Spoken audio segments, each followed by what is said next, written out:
Hello, very good evening and welcome along to the MODUS Super Series, where is the final night of qualification through to tomorrow evening's final. I'm Henry Deacon here with you with all the action on night 2, and this is what we saw on night 1. We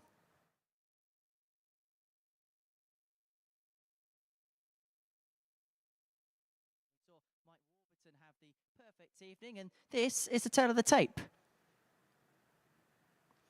Well, apart from Mike Warburton, we also saw Conor Heenahan make his way onto 4 points in the group. And this is what happened.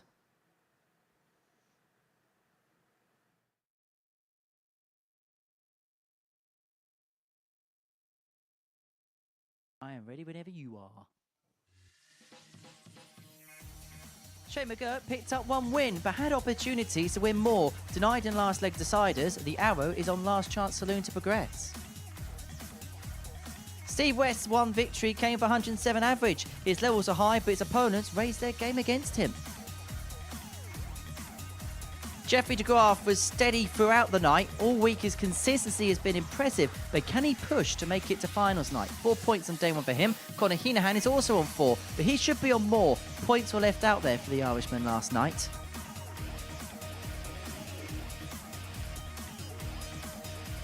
But it is Mike Warburton who stood out. 4 wins on 4, 2 in last leg deciders, including a 10 data and a 161 checkout, another key highlight on an impressive opening night.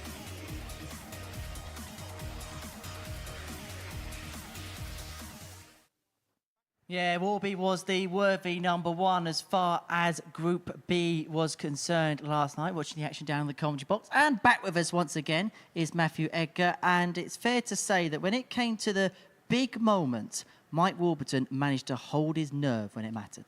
Yeah, and the big moments, the 161 finish, the 10 dart leg to win the match, the final game, everything just went well for Mike Warburton yesterday, and he was fantastic throughout the day.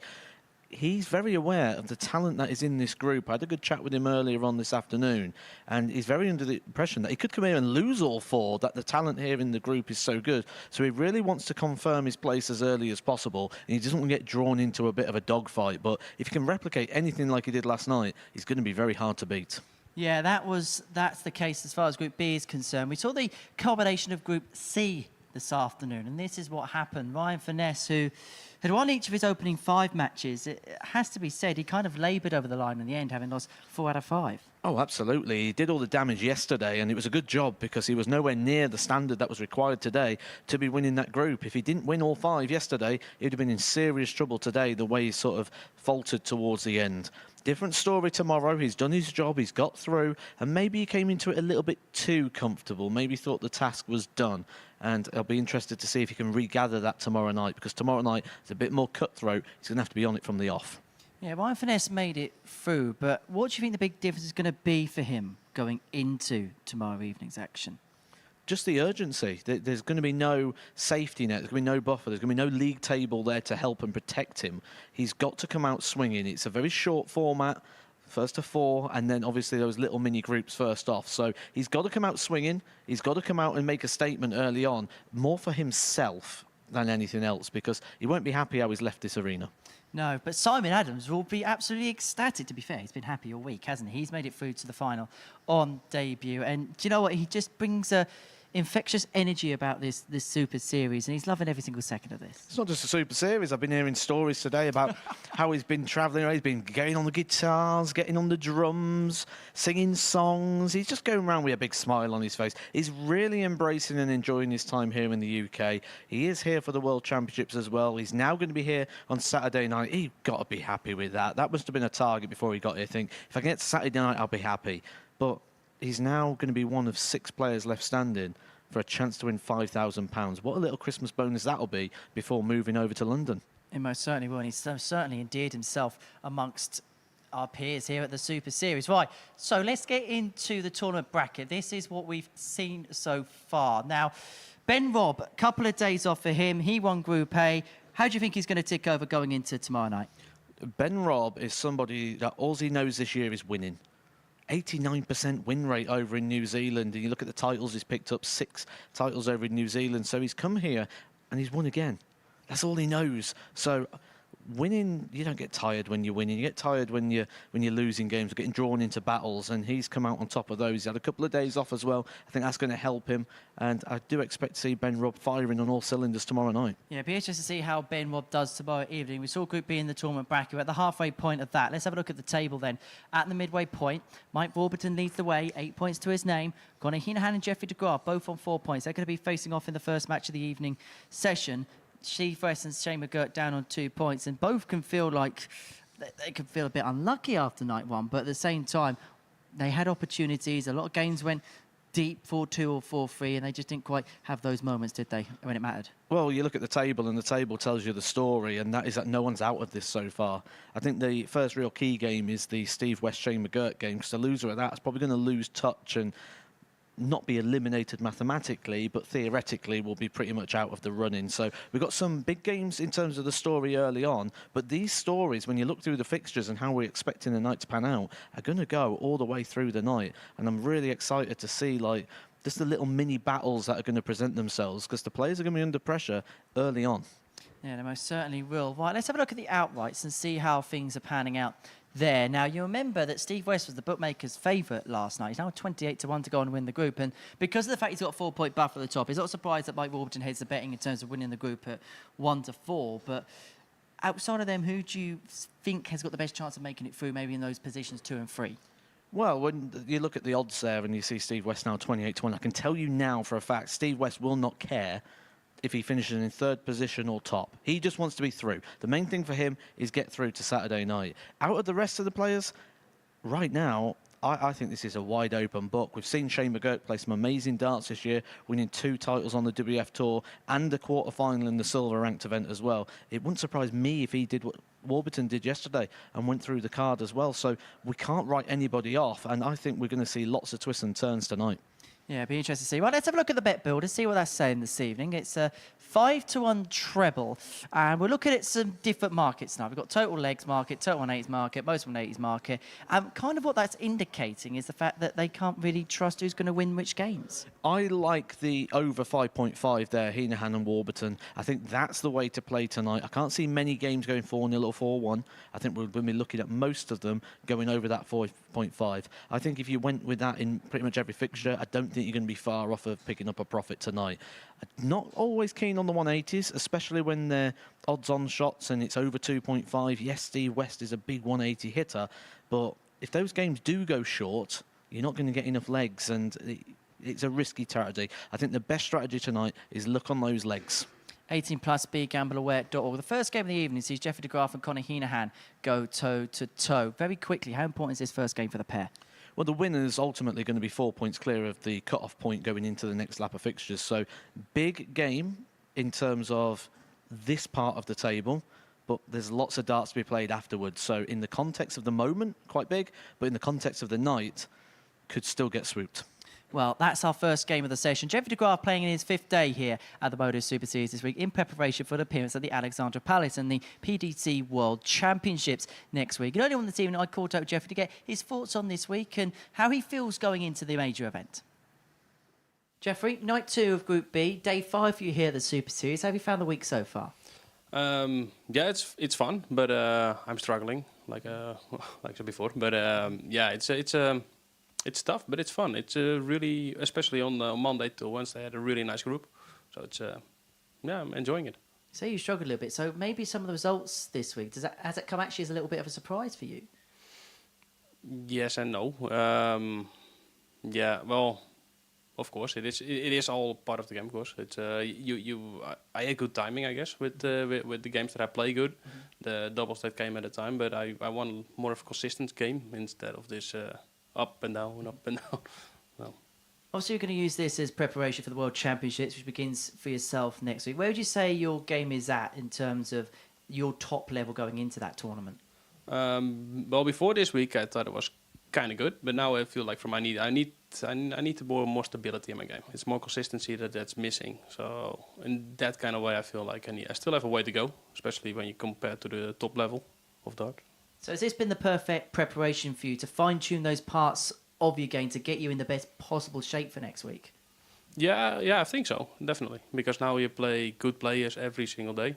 and well, you get the nervy edges of the game that you don't get at home. So this is definitely good practice for that. And finally, back to tonight in a nice position. Couple of wins yesterday. Is it about again just trying that find that extra little consistent level tonight to get you over the line? I hope so. I'm definitely gonna fight for it. So yeah, I wanna play. It feels like I'm not over. I'm not done here. So I definitely want to win. And yeah, I hope I can get through. Well, it's been great watching you this week. We look forward to watching you tonight. Jeffrey, good luck. Cheers. Here we go. Game 1 of our evening sees Jeffrey de Graaf in action up against Conor Heenhan. Both players won 2 matches on their opening evening in Group B. How is Friday going to pan out for them? Let's find out. Matthew Edgar's made his way down to the commentary box where he's alongside Chris Mason. Evening, Mace. Evening, Henry. Good evening, everybody. Well, I've been particularly looking forward to the conclusion of this Group B. It was a fabulous session of darts last night where we had 10 darters to win matches. We had 107 averages, 161 finish, 154 finish, and pretty sure it's going to live up to the billing tonight. Jeffrey did win this final match of the session last night, 4-2. He's the 4-7, no, my apologies, 5-6, each of 2 in this encounter, but fascinating interview, Matt, with Jeffrey de Graaf there. Very level-headed man first. indeed. Game on. Well, he's a man who clearly knows his strengths and knows his weaknesses, which is a very good quality to have in a player. Yeah, no delusion. Totally understands where his game is. And he totally understands where he wants his game to 60. be aware that consistency has been the issue. Well, he'll be 54. aware as we are because he's experienced enough to know the story that we've been telling. He's one where opportunities presented himself and he's just not been able to step in. 100. And he's lost a lot of matches by the odd leg this week. Our referee for tonight, Owen Binks. Garwood getting a 34. well-earned rest. He's done some hours on that stage this week. 100. As we've seen the context of the table here, we've got 2 players on 4 points. The winner will move to 6, giving them temporarily a 4-point buffer in the 100. qualification positions. But West will play McGurk in match number 2, so that will soon be dropped to just 2. Well, you've 81. been keeping an eye across all the numbers this week. How do they match up on last night's performances? Well, Steve West 46. actually We require leads the way 160. with the highest average, running at that 95 mark. And he won 1 game. Oh, another gone in, leaves him tops. Game shot in the Well, that's first a big leg. blow in the opening leg Jeffrey here de for Graaf. Conor Heenhan. A huge 160 finish there from Jeffrey de Graaf, and a statement of intent, Second nice and leg, it's early. Conor to throw first. Good to see. Well, the average of Steve West, the 95, was boosted, though, by the fact he had the 107 in match number 3. So 96. it wasn't like he was consistently at that. No, there was a big range, wasn't there, in his performance? The player who shown the most sort of consistency, no prizes for guessing, was Mike Warburton. 180. Why he's top of the table. In terms of raw stats, though, second best average was Shane McGurk. So the best 96. running averages were Steve West and Shane McGurk, and they're the 2 that only won 1 match each. Make sense of that one, please. Yeah, they're the bottom of the table. Answers on a postcard. Or if you want to get in touch with myself and Matt, direct 43. into the commentary box. Matt will have the X, or formerly known as Twitter app, open at MSS Darts, all one word. 121. We're also across Facebook, Instagram and Twitter. And don't forget, if you're watching via our MODUS Super Series YouTube channel, please subscribe, hit that notification bell and give us a quick thumbs up. Only takes a second. 96. And there was some great content added today, including a fabulous interview with Chris Murphy and Simon Adams, a real insight into 92. Simon's world and how he got involved in darts. Yeah, any comments or questions, get on the X app at MSS Darts. Myself and Matt will endeavour to answer all of 135. your Connie questions McQuine, or comments. 96. Try and keep them clean and sensible. Game shot on the Oh, second the leg. finishing from these Connor two tonight, Heenan. immaculate so far. Do you know what I'm seeing in Conor Heenan here that I actually Look, like? it's Jeffrey to Something throw I've not seen in him first. Game before. on. Little bit of fire. And that's something that's just been lacking in his game a little bit over the years in his development. Just that 95. true grit and desire to win. Obviously, he wants to win, but we're seeing that bit more expression. Yeah, and he's becoming a little bit more 46. reactive, but in a positive way. You often feel like when people want to react that way but hold it back, you're suppressing all that feeling and emotion, which compounds as nerves, because excitement 59. and nerves are such a fine line between the two. Yeah, and it just builds within. And then you can see it the other side of the coin. I remember watching Ross Smith at the World Match Play, not this year, last year, and he was overly expressive, and you could watch him just literally just running out of energy, where he'd completely emptied his body of all that adrenaline. 41. Here's a fine balance, isn't it? Some players like Gerwin Price just love to release it because 105. it keeps them calm. You got to think someone like Gerwin Price has been trained with that sort of mindset for years. And mentality, correct. 99. Comes with Connie McQuire, from a 170. completely different sport with a completely different mindset.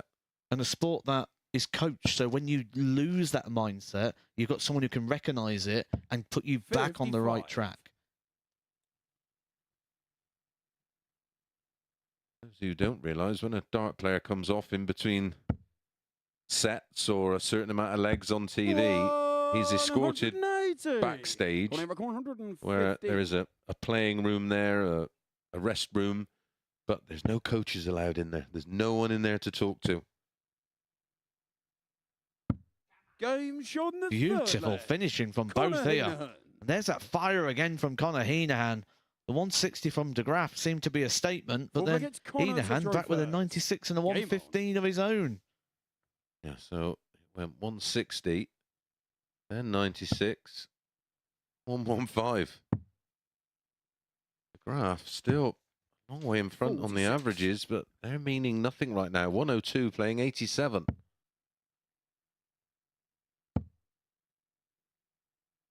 It stays like that. 100. The graph will have opportunities. Those are the opportunities he's struggled to take consistently 100. in Group A and so far in Group B. Just a bit more a surety to 100. his throw at the moment. We picked up on that he can sometimes get a bit defensive and a bit floaty. 100. Not tonight. Finding the aggression early on. 58. Heenan in the throw, the action. Plenty of snap and whip in that one. So 61. he doesn't have to worry about putting any kind of grip on the points. They go in the board, they stay thrown. 99.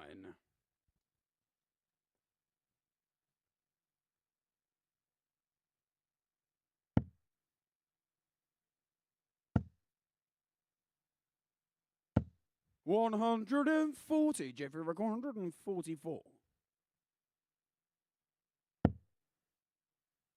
See, another big one. 95. Connie McQuire, 54. Just asked Heenan the question. The perfect finishing continue. Game shot on the fourth leg. Force it Connor well. Heenan. No signs of faltering here for Conor Heenan. He is here and he's up for the fight. Fifth leg, it's Jeffrey to throw first. Game on.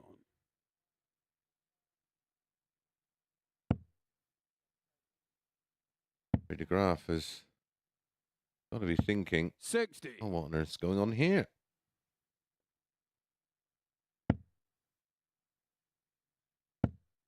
Still that visit, he was still averaging around 99 and 140. only had one dart a double, and that was on the end of the 160 combination, which he took out. 46.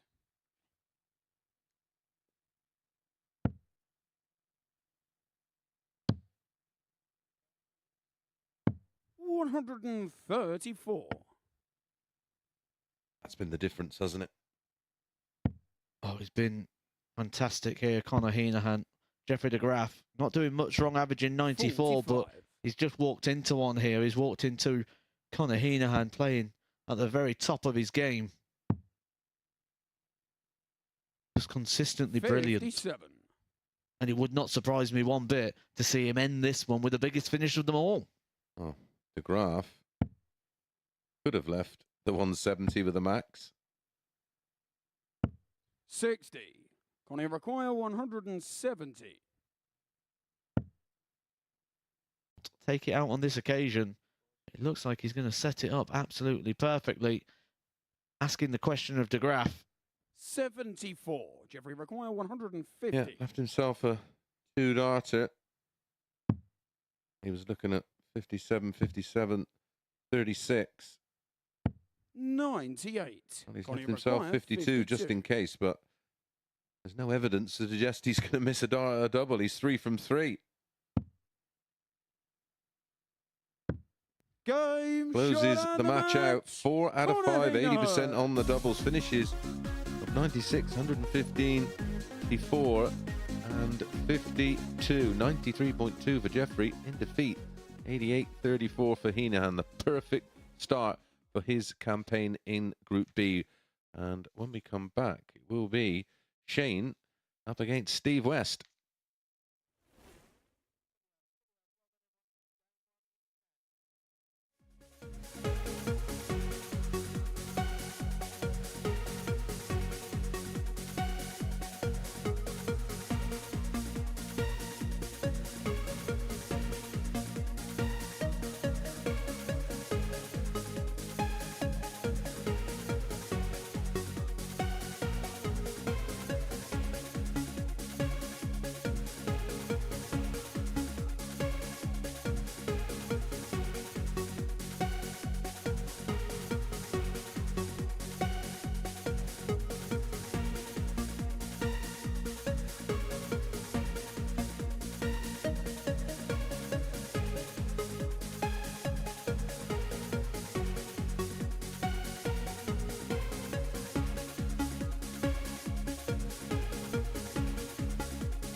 What a way to kickstart our night at the MODUS Super Series before the break. A fantastic game between Conor Heenahan and Jeffrey de Graaf. Heenahan winning by 4 legs to 1. Checkouts of 160 and 115 in amongst the mix there. Next up for us, it's Shane McGurk and Steve West. Both players picking up the solitary victory on night 1. Both need kicks on day 2. Let's see who can get their night off to the perfect start. In commentary, Matt and Chris. Thank you very much, Henry. Well, I hope this one is as good as this tie last night, because it was an absolute cracker. Won in the end by Shane McGurk by 4 legs to 3. He averaged 98.46, had 4 180s, and was 4 out of 7 on the doubles. Steve West had a couple of 180s of his own, a 104 out, and an average of 95.28. It was a real high-quality encounter, and it came off the back of Steve West's 107.36, where he himself hit 4 180s in a 4-0 demolition job against Jeffrey de Graaf. How do you see this one going, Matt? Well, I see Shane McGurk's night going, or you feel like his night should go better than it did last night in terms of points. He was the second best performer in terms of averages, just shy of 90 yesterday. Very, very harshly treated. Everyone just seemed to do the right things at the right times against him. But when you say you feel like his night's going to go better in terms of points, you look ahead at the players and you go, well, there's no way you can say that's where it's definitely going to come from, because this is such a quality Group B lineup. Sure is. There can be trading wins throughout the night. 30. Big game coming up next, and we'll see Conor Heenahan face Mike Warburton in a match that, if Conor Heenahan wins by 4 legs to 2, they will trade places. 26. Shane require 170. Problem for Steve West last night. He just got out the blocks a little bit too slow. He was, well, it wasn't a bad performance. He averaged 91 against a very good Mike Warburton, but he was beaten 4-1, and that put him on the back foot briefly.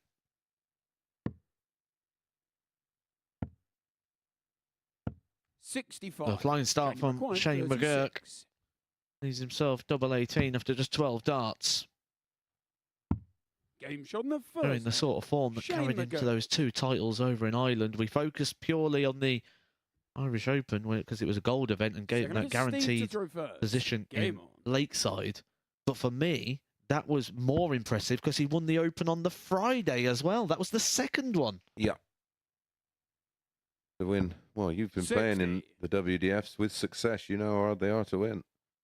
And that was a particularly big one. Well, you were there, weren't you? I was. 600 players and very, very hard to prepare. Not much in terms of practice facilities. You just straight on, play, and expected to hit that top level of performance. And McGurk did this after winning a tournament the previous day, where you could say a bit of fatigue potentially. I even opted to not play in that event because I was worried about the potential fatigue, and no problems for McGurk. I believe it was 85. Ryan Hogarth he actually beat in the final of both events. Wow.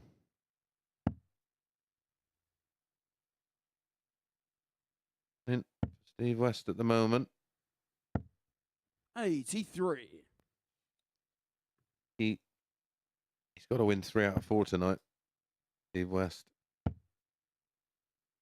Got to reach 8 points, and even then, a few things may have to go his way.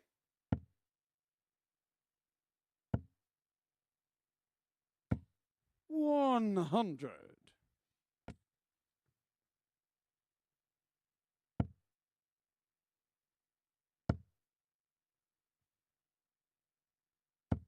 $140. For Warby tonight, he was, of course, involved in the opening 2 games. Conor wasn't last night, so he played his first game after playing a player who'd already had 1 match on the stage, and that's happening for Mike tonight against Conor. 60. Stevie require 98. Conor will be buoyed after a super performance 58. against Jeffrey de Graaf. Require 92. really was as well. A good, aggressive, attacking performance from Heenahan, and his It was an exhibition of finishing, wasn't it? 4 from 5. 56. Stevie Steve Racoin, West on his 40. favourite double tops. Be a good settler. Game shot on the second leg. Steve Now he'll West. feel like he's in the match. They'll look at Shane to throw He's first. that confident on Game tops. He just expected it to go in. Halfway down the hockey, just from throwing it. And sometimes you do that, don't you? You throw a dart and you think, yeah, that's in. 125. You just know.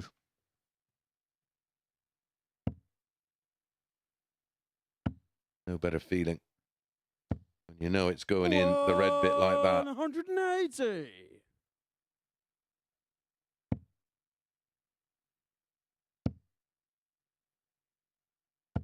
$140.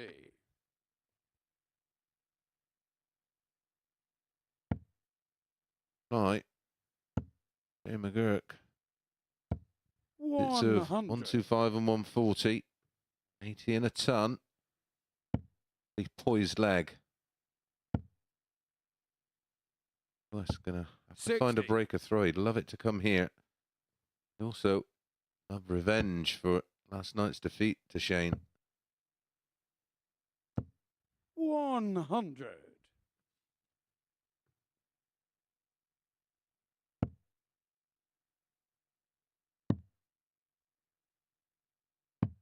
$46. Stevie require 120. Opening here for Steve West.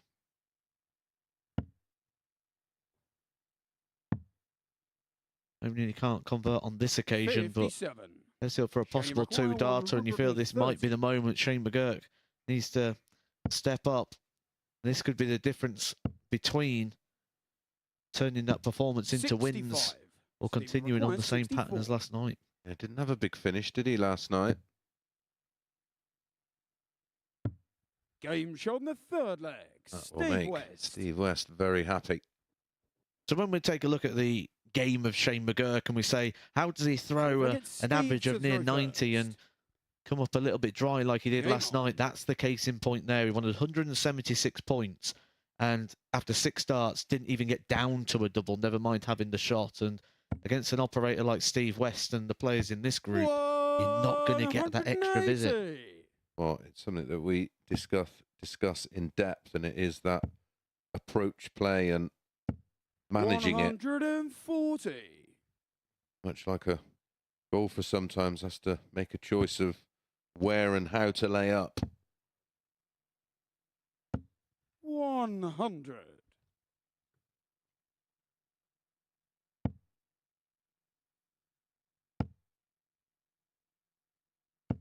$60.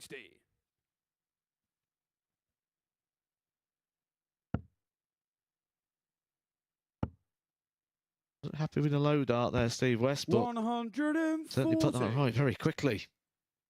A move in the match here for Steve West. Possible 11 darter to move 2 clear. 140. Stevie require 81.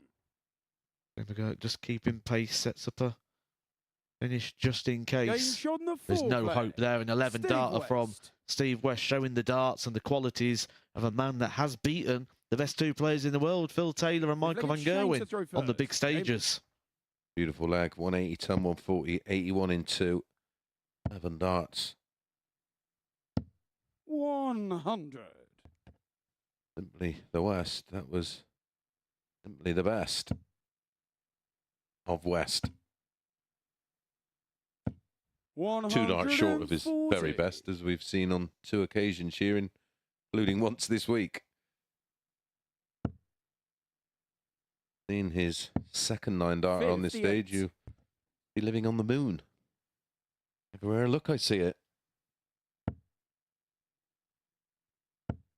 Well, he'll be in cloud 9 at the moment. Will Steve West with darts like this? A 180. third maximum of this match. And Shane McGurk must just be wondering what's going on this week. Well, he's done it 60. to a couple of players this week. After being beaten by them, come straight out and got revenge the next day, and in some style. 97.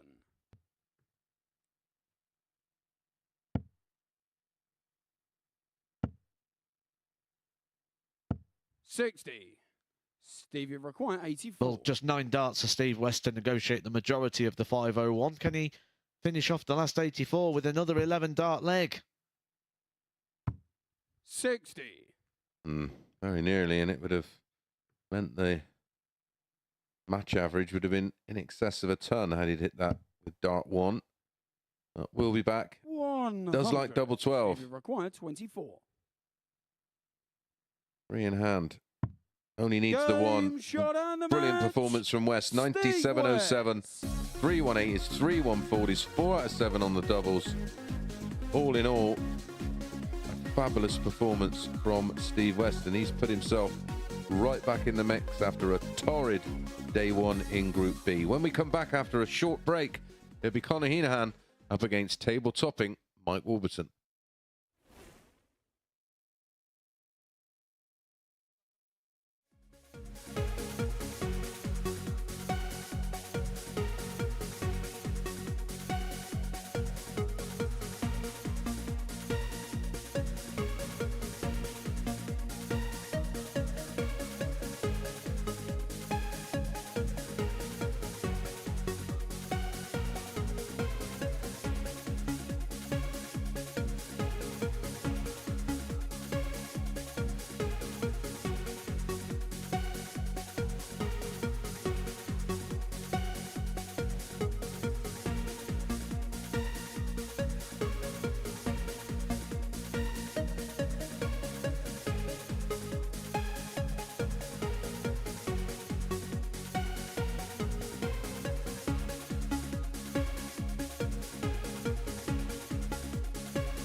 Welcome back to the MODUS Super Series, where before the break we saw Steve West get the better of Shane McGurk by 4 legs to 1, averaging just over 97, and 3 maximums in there, rounding it off with a 13 dart leg. Right, next up for us, Conor Heenahan in action against Mike Warburton. We saw Heenahan get the better of De Graaf by 4 legs to 1 at the beginning of the night, whilst Mike Warburton won every single game in his first evening's play. Let's see what happens here with Matt and Chris. Thank you very much, Henry. 2 down, 8 to go. A win here will confirm Warby into tomorrow night's final. The position in the table where he may end up, still unknown. However, pretty sure the rest of the field will be hoping for a Warby win. So they keep Conor Heenahan within their range. First leg, it's As it Conor stands, to throw Warby on 8. first. Game on. Heenahan on 6. Already played 1 game. Steve West now on 4 in 3rd in a qualifying position. De Graaf on 4 in 4th. 46. And Shane McGurk foot of the table, incredibly just on 2 points. I remember an article around the World Championships where John Part was talking about the advantage of 41. players that play in the first round compared to the seeds because they've already been up there and played a game. Do you see that being a factor here? Because Conor Heenahan's already been on the stage and it's been a positive 60. experience in that opening game where he was 4 from 5 on the doubles. Yeah, more so if you've won. Like you say, you've got that feel-good factor. You've been up there, you've played well, and you've won a match. And 140. the player coming in, you'd have to think they're still a little bit cold, and not in terms of the room temperature, of course. 180. Just take a bit of time to acclimatise, don't you, to match playing conditions. Maybe not even the length of the board or how you're feeling, just to acclimatise 80. yourself. Get that feeling of adrenaline in your body, dealing with that and suppressing it to a level that you enjoy. 177. And switching that focus on as well. I mean, Mike It's Warburton, not a tap, is it? or a light switch. That's the one I always go with. You walk in a room, you flick it on, and bosh, it's there. You don't get that. It's more like a 60. dimmer switch where you've got to slowly turn it up. And Conor Heenahan's already turned his up to the maximum. He's already got a victory on the board. Just had a look at the score there of Mike Warburton, because he didn't like the lie of those 19s, and sensible play there to make sure he comes back with 3 darts in hand rather than coming back to 19 in bits. Yeah, a little bit sloppy. Would have been aiming at a 6 to leave 32. The breakdown from 14s is not particularly 100. present. Connie required 28.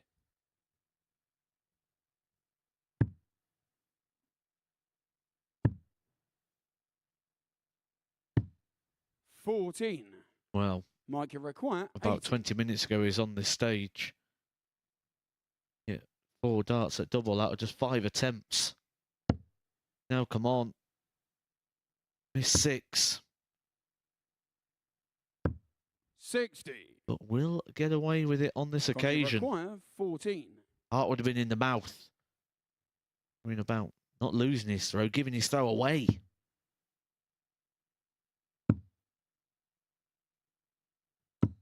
No score. The problem Mike with required 20. double light, double 7 that has no breakdown, you approach it with some anxiety. I think if you're going to burn a dart, get that opening dart, be aggressive on dart 1. No score. Connie required 14.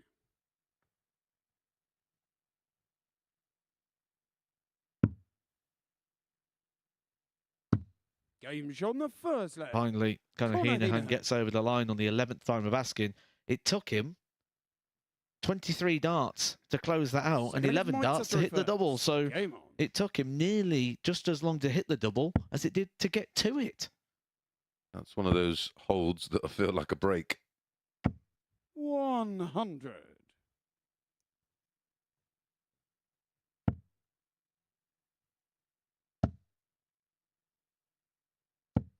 100. 140.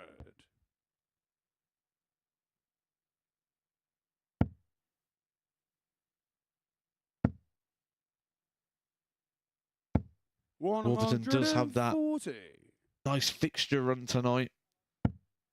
The ideal place to be here in Group B, where you play a game, sit a game, play a game, and 85. you don't have long to think in between matches. You can just get back, quick refreshment, couple of loose throws, and straight back on it again. It's absolute perfect fixture breakdown. Yeah, it's the sequence of 31. on, off. It's perfect. Yeah, a good 15, maybe 20 minutes to just 43. maybe Mike tick required over, work on a few 130. things you're not happy with, and then come back and go again.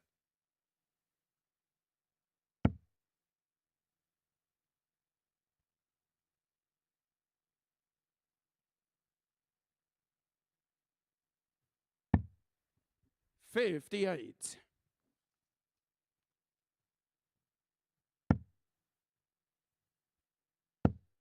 Well, another leg here dominated by the player thrown first. 132. On this Mike occasion, it's the requires Welshman, 72. Mike Warburton.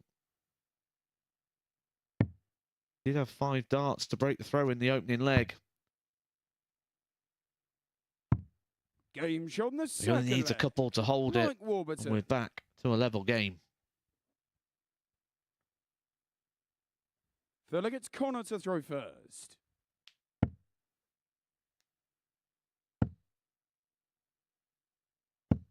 $55.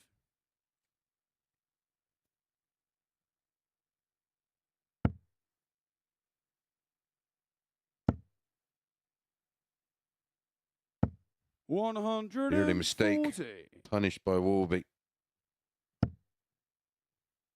Is Heenahan just a bit too aware in this game? Because I saw him peering around the 81. corner and over the shoulder there of Mike Warburton. I think you call it meerkatting, don't you?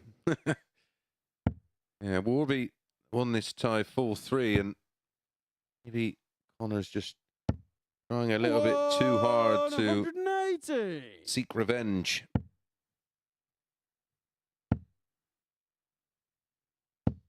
$55.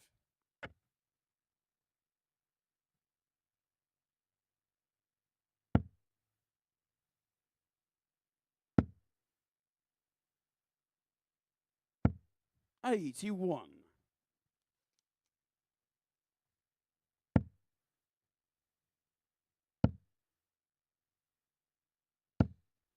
$140. Might require Slipping 100. into that level that's seen him so dominant last night in this Group B on the opening session. 60. Connie require 170. Pretty much everything else this week. 105. Might require 40.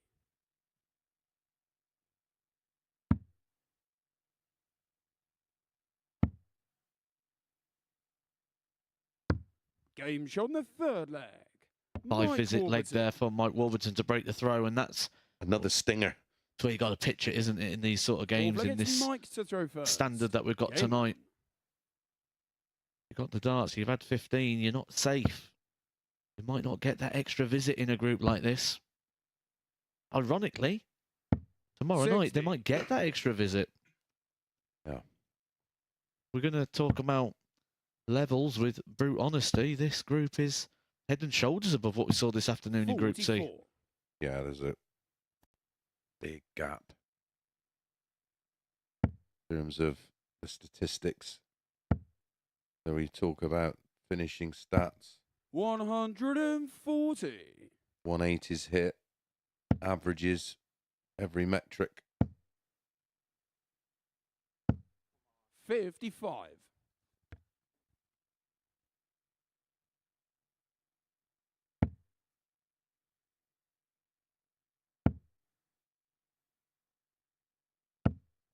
$60.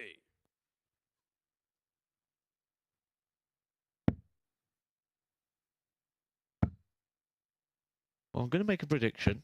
100. It's not the bravest of predictions. I think the winner of this week comes from Group B. 140. You've gone out on a limb there, mate, haven't you? 66. Mike Maguire 101. Go back to this composite. No, I concur totally. But just looking at the levels. Ben Robb will also fancy his chances and be right in the mix. Mike Warburton. He was very, very steady and solid and reliable in Group A. Fifth leg, it's What was Connor the to throw finishing first. stats for Warby last night?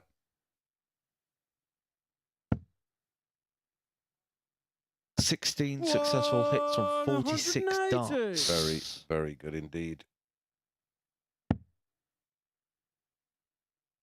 And around that 40% number that 83. frequently make reference to for the elite finishing. 34.78, which is over the 1 in 3. 30. Did see a lot of players in and around and over the 40%, didn't we, in Group A? Oh, it was a very good week for finishing. Steve West Jeffrey de Graaf, 100. the two standout performances on the finishers. Yet Jeffrey de Graaf is in a position now where he's not even in a qualifying place for Saturday night as it stands, thus 190. being the quality of the field so far. We spoke about the advantages of getting into this Group B. I think this week it's been a disadvantage. 140.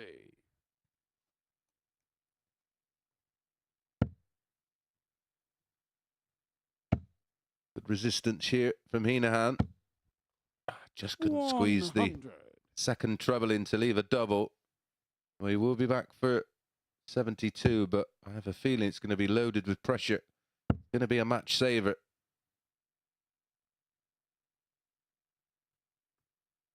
Been a complete contrast in performance this for 83. Conor Heenahan of that we saw 72. his opening fixture, his victory over Jeffrey de Graaf. Game shot on the fifth leg. That's the sort of Conor finishing he Heenahan. was doing in that game. Just offering no opportunities to his opponent. But the opportunity is legged already Mike here to now throw for Mike first. Warburton. The Game on. opportunity is the fact that he's got the advantage of throw.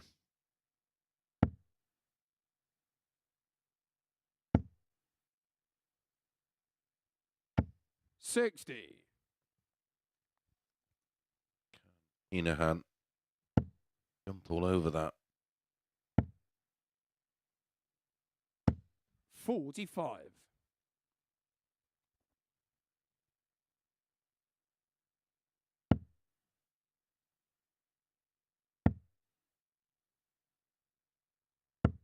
$60.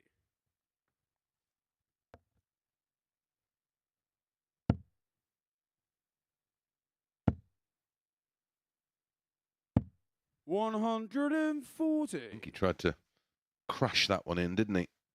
Yeah, he threw that with a bit of venom and a bit more pace and zip, and it's Just to just force it in if 60. there's not the angle or the open bed.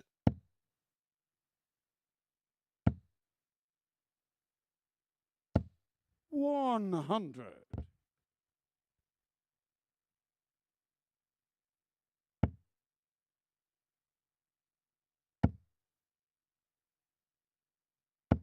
100. well, Heenahan's done the first bit. He's essentially broke the throw in the scoring phase. 58. This is where you need to drive home that advantage. Yeah. And put it beyond reach.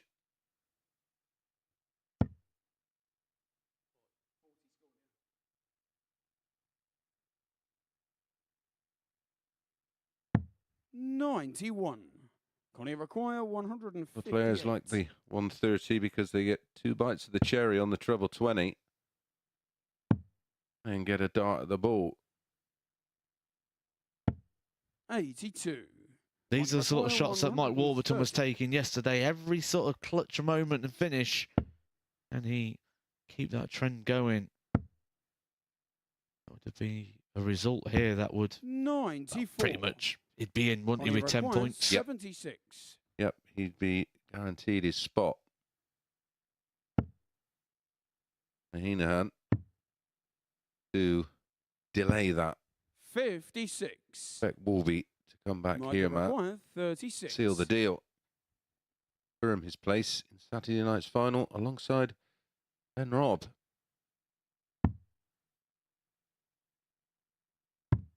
Game shot and the match. He does Mike just that. Warburton.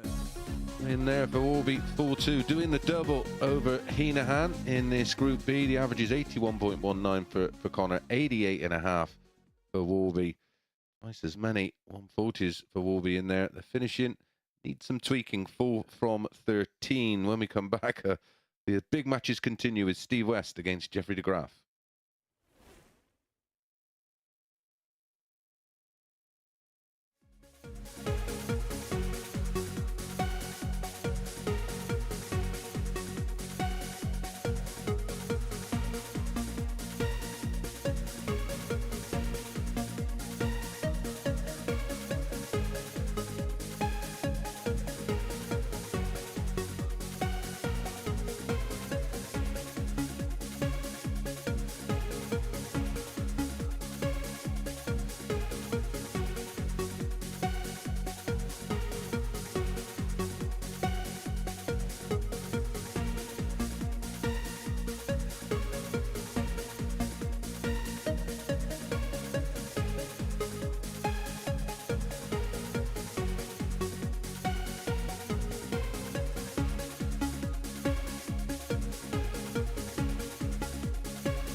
Every Saturday, we open our doors for our weekly finals night. For a unique and intimate darts experience. Meet the Dart Stars and even the team off the telly Here at our purpose-built venue in Portsmouth. every single Saturday evening. Tickets can be booked via this QR code Or at www.dartshop.tv for a very small booking fee. Follow us at MSS Darts on Twitter, Facebook, Instagram, and TikTok. For all the latest ticketing news. All you need to do, log on, book, turn up, and the action gets underway from 7:30 p.m. So what are you waiting for? Get your tickets to the darts. We look forward to welcoming you to the MODUS Super Series very soon.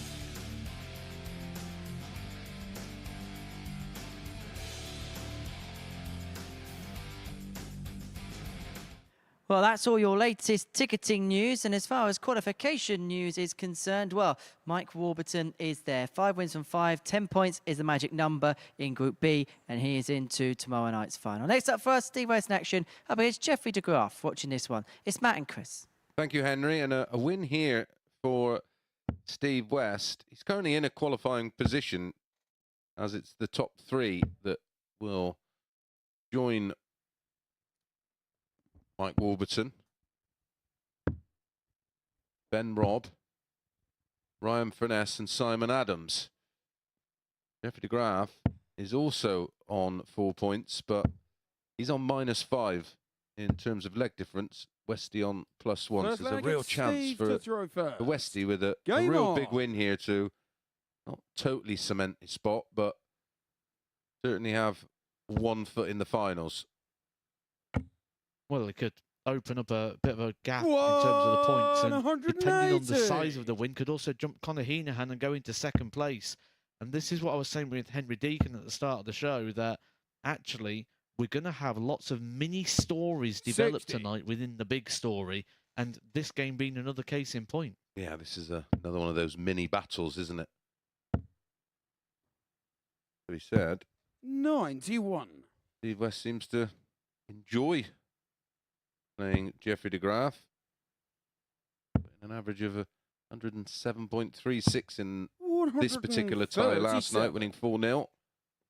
Full 180s thrown in. Hit 3 in his opening match of the night, did Steve West, in a 4-1 win over Shane McGirt. You can imagine there's quite a bit of history between the two as well, can't you? Yeah, with his connection to Holland, having lived there and owned a bar for many years. 80. Stevie require 170.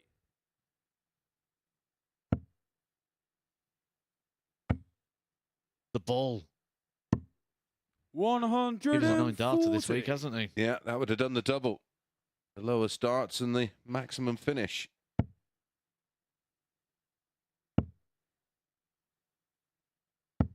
$100. Stevie require 30.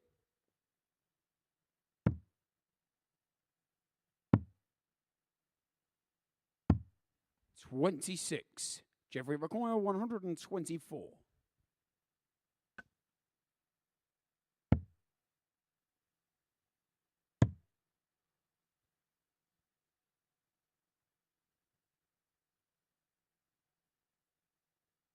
$84. Another chance for Stevie Steve require West to 4. get the opening leg of this match. Game shot on the first Feels leg. it Steve on the double West. 2. For Jeffrey de Graaf, it's that sinking feeling once Second leg is again. Jeffrey to throw first. Game on.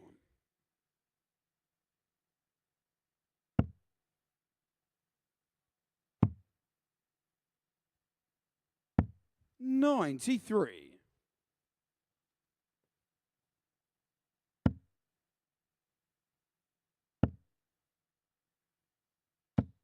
$45.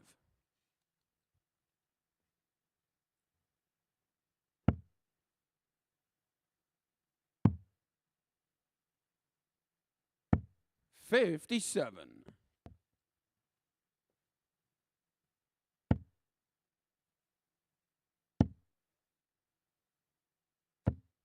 $55.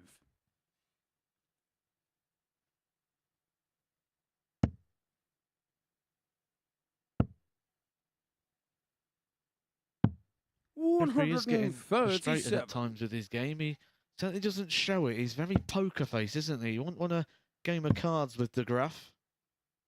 Oh, 96. keeps everything fairly stoic. Has a good darting brain.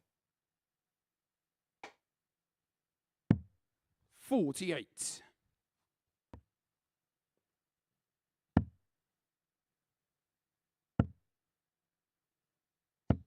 98. Good darting pedigree as well, a runner-up of the World Trophy, an event that doesn't currently take place anymore. I believe that was in the 60. Blackpool Tower, wasn't it? The Yes, it was. World Trophy. Oh, it was in several places. It was up in Bridlington as well. Covering that one. 57. Jeffrey Require 106. Another one in Preston. They moved it around for a while. Never really got a home. Tournaments, that 58. prestige. Stevie Require terms of 150. The then BDO events. They need a home, don't they? Absolutely. Or all match play. Instantly know at the Winter Gardens. 110. Jeffrey Require 48. And if you move it anywhere else, it sort of loses its heart. And De Graaf wanted to drive one into the heart of West here with his double 16. Game shot on the second leg. Nice clutch Jeffrey finish De there Graaf. from De Graaf. The only one tournament I'd take on the road would be the Grand We'll look Prix. at Steve to throw first. Game See, on. the one I'd move is the World Cup, and I'd say the nation that win it have it in their country. Yeah, the only flaw is if, 125. for example, Australia wouldn't won it logistically, and the finances involved. It would. The only way that would work is if they could tie it in with the World Series events. Well, let's stay in La La Land for a minute and 96. live in a complete fantasy world where anything can happen. Where would you put on a darts tournament if you could, let's say, bring the World Trophy 100. back? Where would you locate it? I'll go first. I'd put it in Skegness. Yeah, and I can. It's the very same reason. It works in Blackpool, or they originally took the tournament there because you've got the correct kind of demographic, and you've got effectively a crowd on site. I'm not sure of the numbers, 180. but the footwalk and the amount of people that would pass, whether it matches that of Blackpool. But I personally, I'd take the one 54, tournament I'd take Stevie, somewhere would be the 96. Grand Prix, and I take it to Belfast. They get a Premier League, and that's it.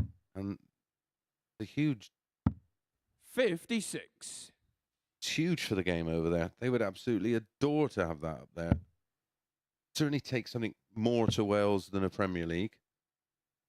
125. Stevie It's got Require 40. history in the sport, Game shot on the third leg. and it's not Steve like they don't West. come out for it. And they've got one of the best players in the world right now, in a couple, in Johnny Clayton and Fourth leg, it's Jeffrey to throw first. Gerwin Price. Game on. So I think here we have our social media topic for the evening. If you do want to get in touch with us at MSS Darts, Facebook, Instagram and Twitter, let us know 60. where you think is an ideal location for a darts tournament. I personally think Skegness, and I think at the back of August, the end of the summer holidays, the 140. end of the summer bash.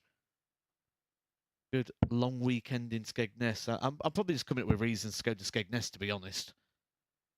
180.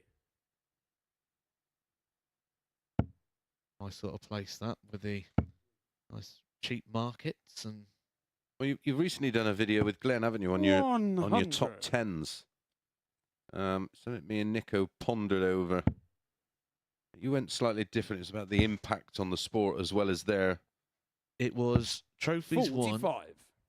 longevity and impact to the sport was my sort of criteria, rather, because a lot of people do it and they just go, well, he's a 3-time world champion, he's won, so 40. he's got to be above him. No, because that one world championship might have had a better impact and a longevity over a career span.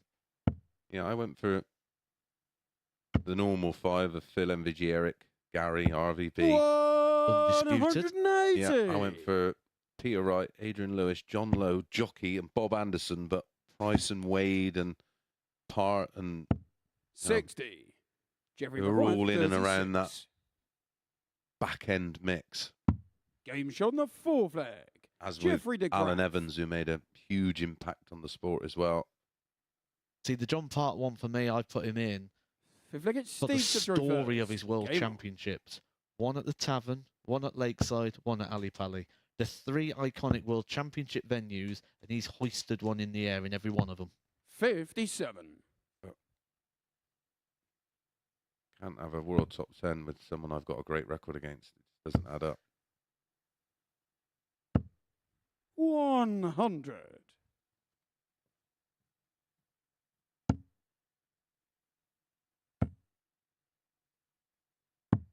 Can't 139. take away those world titles and a Desert Classic. Didn't he win a Desert Classic? Well, they tried to take him away. Remember they won't put him on the wall. Oh, yeah, I remember. 44. I remember. I think I was in it that year.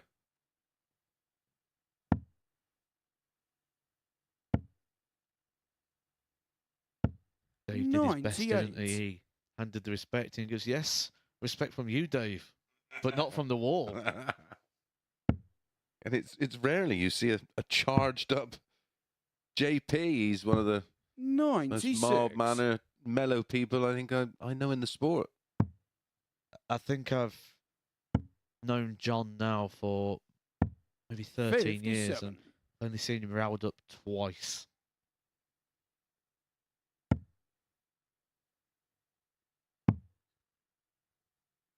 And that was one of them.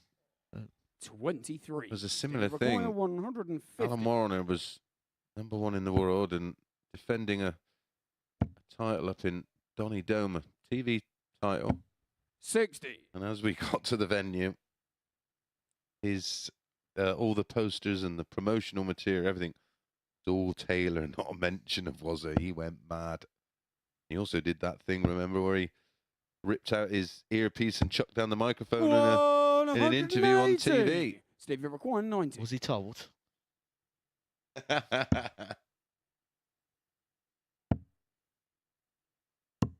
75. Jeffrey Require, 58. 2 slips there for West. Has offered the opportunity to De Graaf to get the breaker throw. Game shot on the Fortunes 5th beginning leg. to change Jeffrey for De Graaf. I mean, let's dissect that 90 shot for a second there of Steve West. He missed the 6th big leg, it's 20, Jeffrey to throw first. then went for the 25 and hit the ball. And had he hit the single 20, the ball would have meant he won the leg. Correct. Small margins.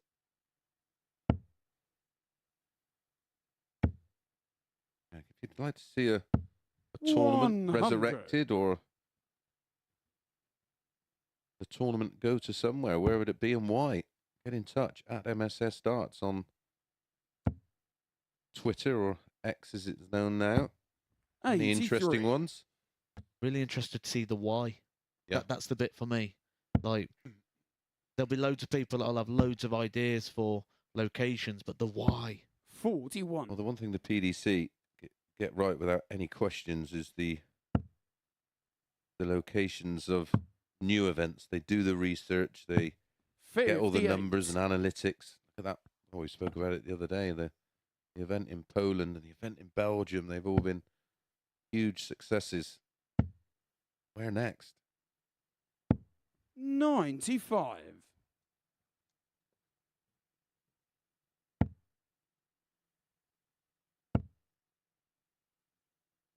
Well, Steve 60. West is going to be one to get right in Portsmouth at the moment, or could be on his way out of here, which is something he would not have expected. He's a man who has always made it through to Saturday night, 4 out of 4. His man 45. has got a very good record of winning weeks as well and getting himself into Champions Week. Well, we did say how tough this group was on Wednesday when it mapped out where the 83. players would be located. Teams of groups B or C. And we pondered over this one. We thought it was going to be extremely tough to pick 3 from the 5 to qualify. 56. Get the feeling that this next 6 darts is going to Start telling the story of the night. 100. Jeffrey Tried Brook, to squeeze one there. I'm 164. amazed he didn't. Maybe try the treble 19. We will be back west at 117. And 100. it has Stevie to Brook, go. 170. With DeGraff waiting on 64.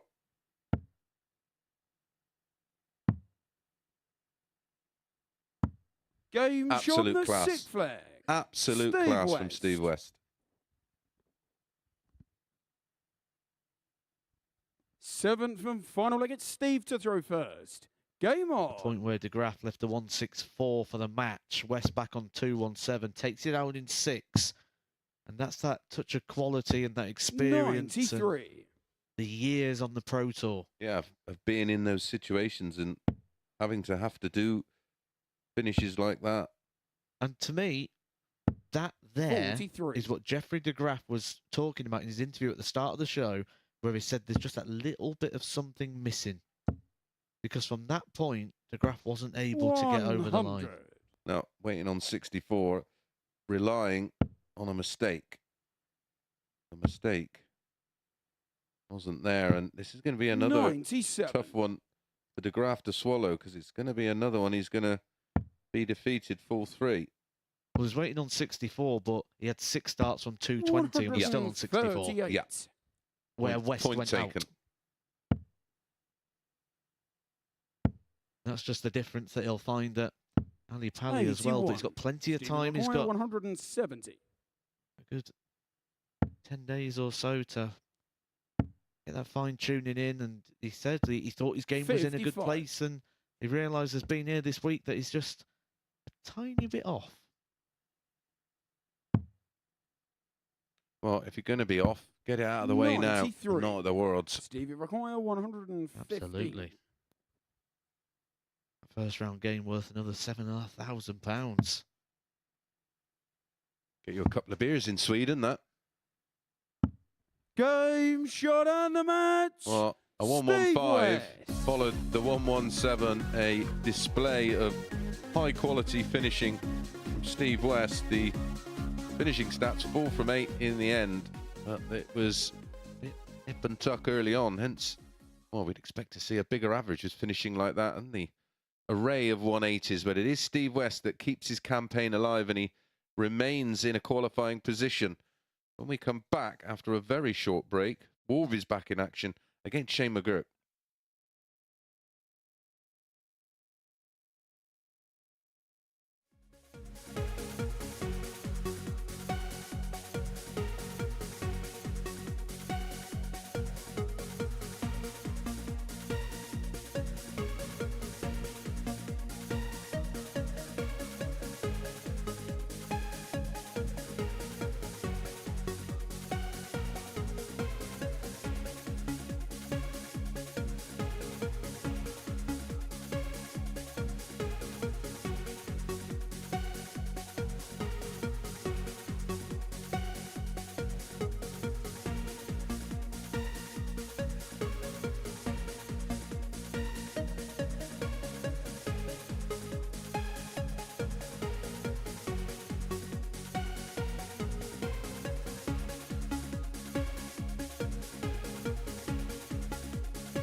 Welcome back to the Modus Super Series, where before the break we saw Steve West get the better of Jeffrey Dugar by 4 legs to 3. 2-ton plus finishes in there as he makes it 2 from 2 as far as tonight is concerned and moves on to 6 points.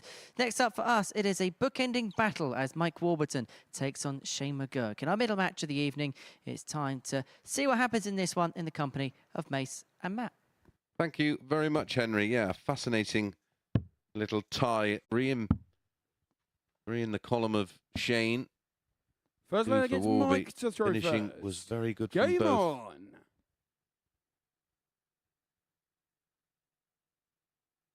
Especially in the last leg.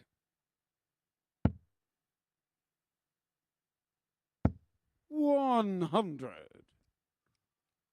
I was going to burst out into song then and go, it's now or never. But then I remembered that we're calling a Mike Warburton game, and after the music he was 97. belting out earlier on, I didn't want to be shown up. He's got a bit of a voice on him. Fancies himself as a bit of a singer. And he is Welsh and not far from Liverpool, so it's a good mix. Do you know when you listen to someone sing and you think, 140. I've got just the song for you? And the set of lungs he had on him earlier when he was belting out a bit of Michael Jackson. I'm thinking, have you seen The Greatest Showman? I haven't, I'm afraid, no. Have you heard the song From Now On? I have. That, he would be brilliant at belting that out, I think. Maybe, just maybe. 58. Mike record 164. We should get him to belt it out for the old YouTube channel. Yeah. Get him up on stage with a mic. I don't think he'd shy away from it. All the players in the background slapping the thighs and stomping away like in the movie. Doing the job for the social media team here. Writing the scripts. 46. Mike requires 64. I was thinking...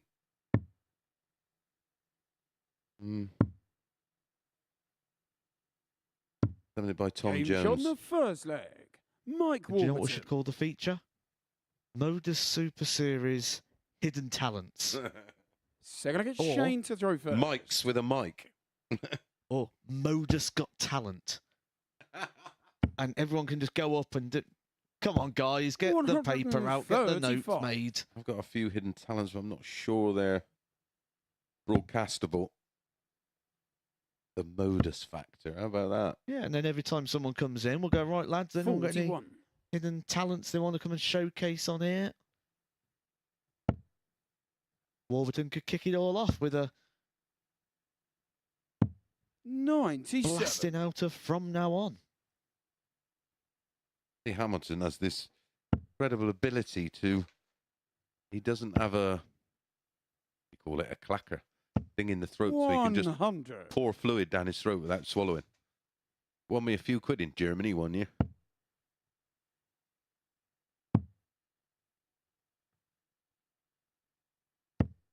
$59.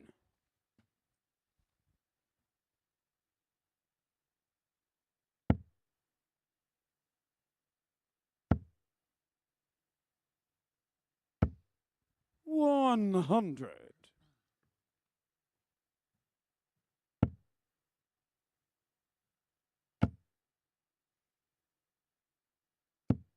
$60. Do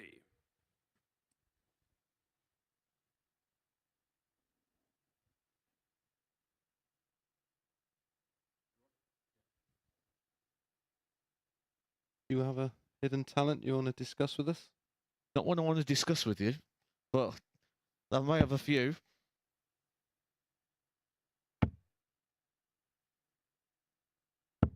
Don't have any 100. ropes you can jump off with a body slam, I'm afraid, and I don't think health and safety would allow it. I think my body would allow it these days. 94. Might require 160.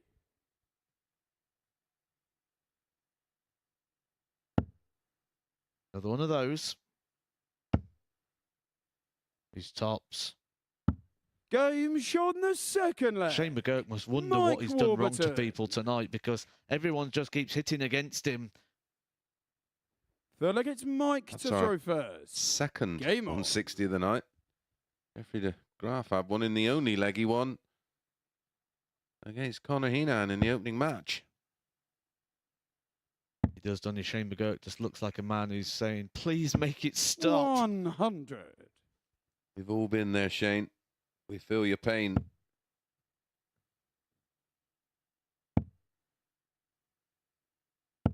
$100.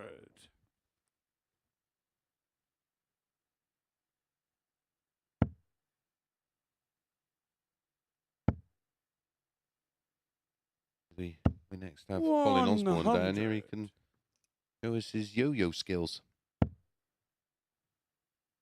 I wonder if he's got any magic tricks. 140. The wizard, so I would hope so. Rod Arrington used to do this incredible thing where he used to stand to the side of the oche and you throw a dart, and it's left 60. your hand and it's just about into the board, and he would take it out of the board. Jockey was watching this on one occasion, decided to go to the oche and throw it straight into his thigh. And he was wearing 131. cream trousers, and Jockey thought it was the funniest thing he'd ever done in his life. To be fair, I saw Henry Deacon do a really good magic trick on Saturday. He walked into a room 140. and everyone disappeared. You require 130. Amazing. Should go to Vegas. 120. Mike, you require 101. Harder than making an elephant disappear. Penn and Teller-esque, that. 89. Shane, you require 10. I had a similar experience with him. I'm not saying he's a bit tight, but I went out with him 8. for a couple Mike, of you require 12. sherbets one Sunday afternoon, and he made 60 quid disappear.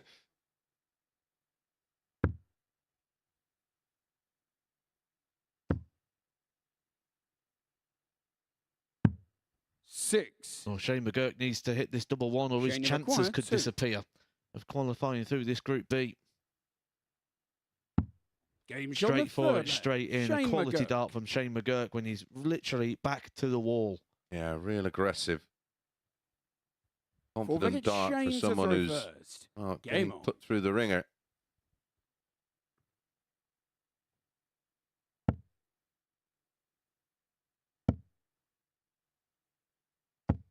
$81.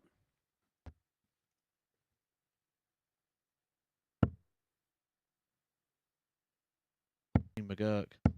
140. Shane, you require 140. Warburton sticking with him, wanting to win all of his fixtures. He's already pretty much guaranteed his place 100. in Mike Saturday Require, night, regardless of where it 161. is. He'll be there. Yep, he's guaranteed to be one of the top 3 positions. Win here, and it's most likely to be top of the table, and it does affect 83. what Shane, group you require go into. 40.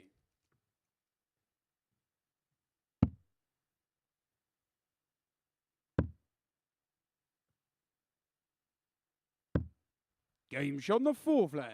Shane McGurk. Good fight back here from Shane McGurk, who went 2-0 down. Brings us back to a level Fifth game, leg, but it's he's Mike going to throw to need to first. find a Game on. break again on the Warburton throw.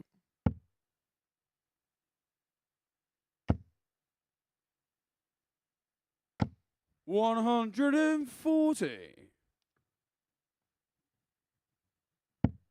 And whenever you're on the up like Shane McGurk is, you're always going to run into a night like this somewhere where 60. your character's really going to be tested. Get into the habit and the mode of having everything your own way and go into these sort of fixtures, and it's great to see him coming through the way he 60. is. Despite the fact he's only had 1 win so far, still continues to impress with that performance. 100. He is one of the players that will no doubt be heading to Milton Keynes next month to try and get hold of one of those PDC Tour cards, 140. as will Michael Warburton, which I think he very much said as much yesterday, didn't he? That he really wants to be on that tour and he thinks it's going to take his game to a new level. 100. Might record 161.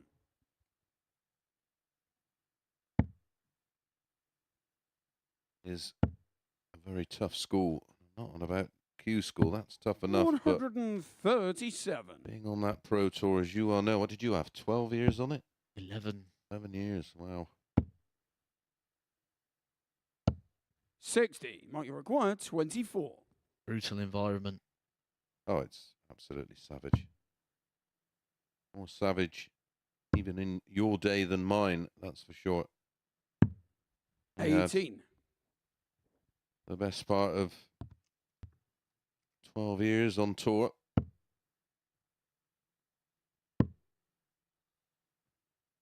It literally is 89. like being Might in a require tank with 6. sharks. It is, it's just the most brutal, unforgiving environment.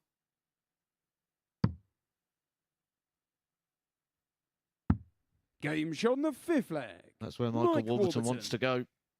Wants to head to the PDC Pro Tour, and you know what it's like. Someone comes in and they're Shane like, to throw first. "Oh, I've been having a terrible time of things.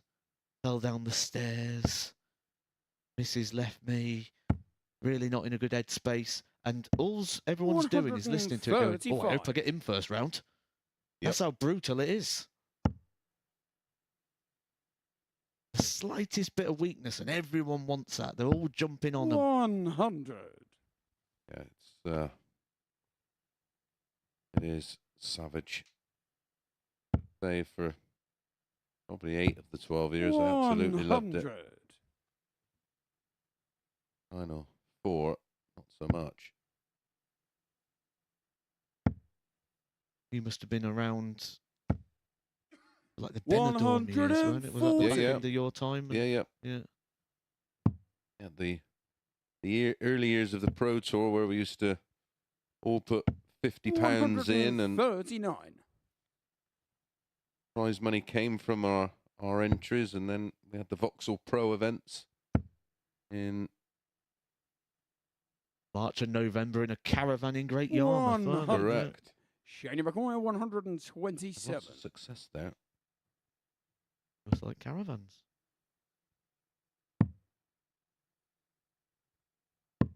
102. Well, Jack Garwood was treated to a couple of 1-2-7 in games.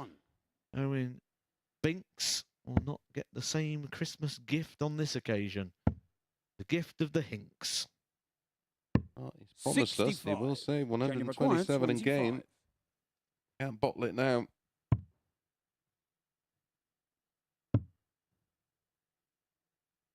You 21. can see the wire Might move. require 96. This is for the match.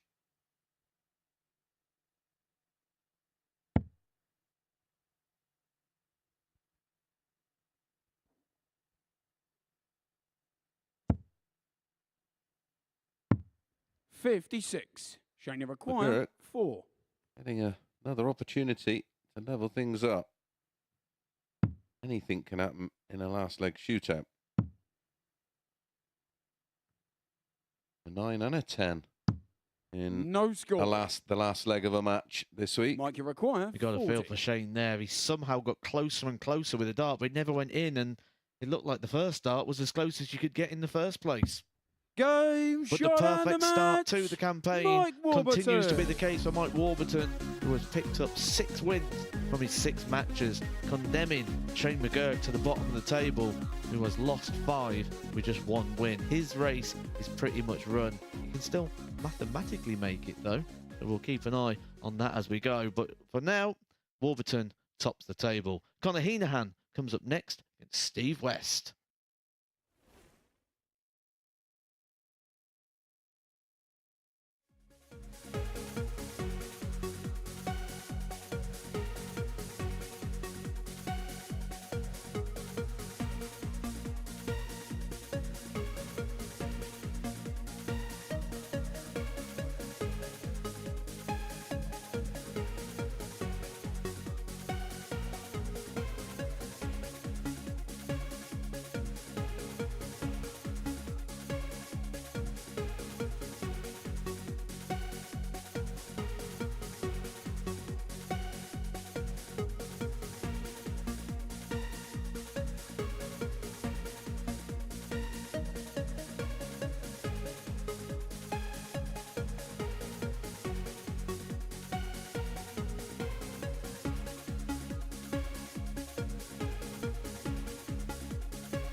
Welcome back to the MODUS Super Series, where we're midway through the evening's action. Alongside me up here on the balcony, and yet to disappear, it's Matthew Edgar, midway through the evening's action. This is what we've seen so far. 5 games have come and gone. These are the results from the 5 matches. And as you can see, 2 wins apiece for Steve West and Mike Warburton. And they really have been the pair, haven't they? They've come to the fore. Mike Warburton started this run last night and he's just continuing it. It's the right things at the right times and he's just looking unflappable. He wants to go on that PDC tour and this is the characteristics that you need to have. So really good from him. Steve West, we know what he's capable of. He's been doing it for years and he came into the day knowing he needed to pick up the results and boy, is he playing some good darts tonight. Again, they are the 2 standout acts in this group. As far as Steve is concerned, we expected a reaction this evening, didn't we? He played well yesterday, just didn't quite get the results. And boy, have we got a reaction from him. Yeah, he's been playing really good darts throughout the night. The 180s are starting to flow again. He's starting to look like that Steve West that was in Group A, that was just at ease with his action, at ease with the throw, and just sort of going through the card. And that seems to be the case today. And it looks like Mike Warburton, for me, is the one who could stand in his way. Yeah, Mike Warburton continuing his winning streak, yet to be beaten this week at the Super Series. And the more we look at him playing, the more we're looking at probably the favourite to go on and win the week. Well, I made the bold prediction. I'm going to say bold. It's not really that bold, is it? I said I think the winner comes from this group. We're going to have some battle-hardened players ready. We've got 3 players to select from who could all be weekly winners. And I'm going to stand by that here. I think the winner of the week's going to come from the 3 players that qualify tonight. Well, if that's bold, then I have hair. But that is the predictions of Matthew Edgar. And to be fair, you've got a 50% chance. I'll give you that. So Mike Warburton winning every single game so far this evening. What's been your thoughts on the rest of the field tonight? Left just a little bit to desire. I mean, I was really impressed with Conor Heenahan in the opening fixture. He came out, he was fired up, he was aggressive. He just hasn't been able to keep that fire going throughout the rest of the evening so far. Shane McGurk has been extremely unlucky. He's played a lot better than a man who should be propping up the table, but someone has to do it. There's going to be one quality player at the bottom of the table. If it wasn't Shane McGurk, we'd pick the next player and go, they deserve more than they're getting. It's just one of those groups where, unfortunately, we're going to have to lose 2 of the players. Can be a hard taskmaster sometimes, these Super Series. This is how the table correlates then as we head towards the 3-quarter-way mark as far as the group is concerned. Mike Warburton on 6 points. Mike Warburton on 12 points after 6 wins. Heenahan and West both on 6 points, respectively. Jeffrey de Graaf yet to get off the mark this evening on 4 points, and Shane McGurk on 2. And, well, this next couple of games, particularly this one, Heenahan against West, is a huge one. The winner puts himself in a great position. The other one will still look over their shoulders and look at de Graaf. Even the winner, I think, is going to look over their shoulder here. I don't think anyone's ever going to feel comfortable, and that was emphasised by Mike Warburton at the start of the day, when he still wasn't sure if he'd be going through tonight, despite coming in with 4 wins from 4 last night. Everyone's just a little bit on edge in this group, but the winner of this is going to be in a very good position for Saturday night. We'll talk more about this fixture in just a second, but we're going to have a little look ahead to next week at the Super Series. These are the players that are going to be participating in Week 6, in the 50th and final week of 2023. Goodness me, the last year or so has absolutely whizzed by, Matt, hasn't it? Right, these are the players taking part. Look, the big name that stands out is obviously going to be John Henderson, but it's a long-awaited debut for Puha in this competition.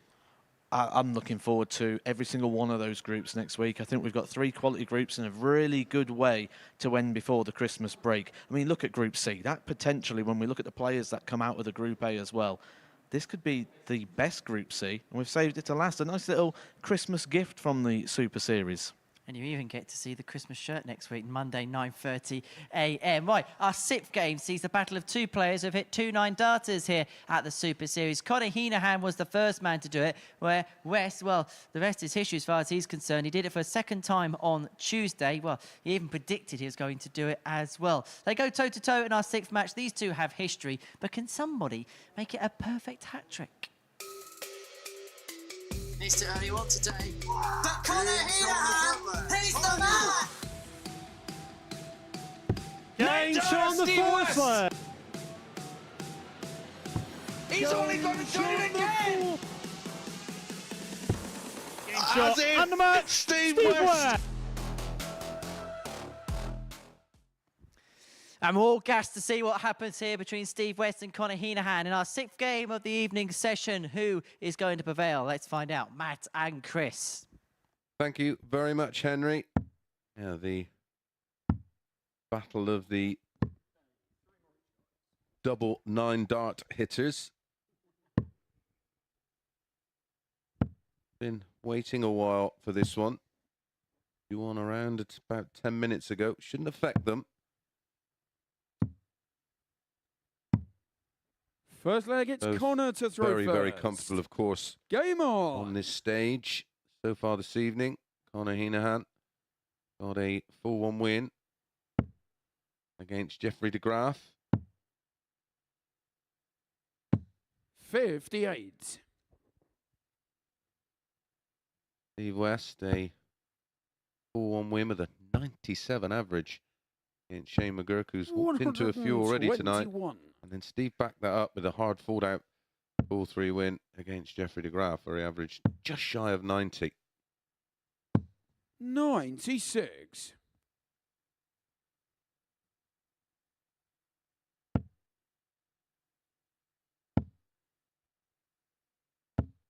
140. Right start here from Westy. Two trebles in both of his visits to the board so far. 134. Trying to get the breaker throw from Conor Heenahan in the earliest opportunity. 100. And this was yet another match that Steve will be looking to get some revenge. Conor won the tie 4-2 with a 93-48. Steve West 177. averaged Stevie just Buck, shy of 90, 140. but was only 20% on the doubles. He had opportunities, only ended up with 2 from 10. Well, we see 60. that fire here Only from required 36. Conor Heenahan. If he wraps this one up in 13, if he wraps it up in this visit, he'll be happy. Game shot on the first leg. Conor Heenahan. Good resistance there of the attack from Steve West. Second against Steve to throw first. Game on. He was to lose this fixture. Wouldn't be the end of the world, 85. but he'd probably want Mike Warburton to continue his winning run. Keep Jeffrey de Graaf a couple of points away. 177. Beautiful. Of course, that possibility. A third 95. 9-darter would be remarkable if these two hit one against each other, wouldn't it? Would be 58. quite poetic. But here's our live in-play table as things stand. That does include the points as if Conor Heenahan was to win this fixture, because he's currently ahead at the moment. 60. I think that could potentially be our top 3 tonight. That's what we felt when we had a discussion about Group B in between 99. the two sessions this evening. You're chasing pack Shane McGurk on just 2 points. Jeffrey de Graaf on 41. 4, but he's up next against Mike 167. Warburton, who is yet to taste defeat. Bit of a worry here. Steve West doesn't seem comfortable playing Conor Heenahan. 127. Sensibly not going for the ball. Not so much respect as here for Steve West. The stands what 100. Got it required 40. threat Steve West will offer if you try and take a few liberties.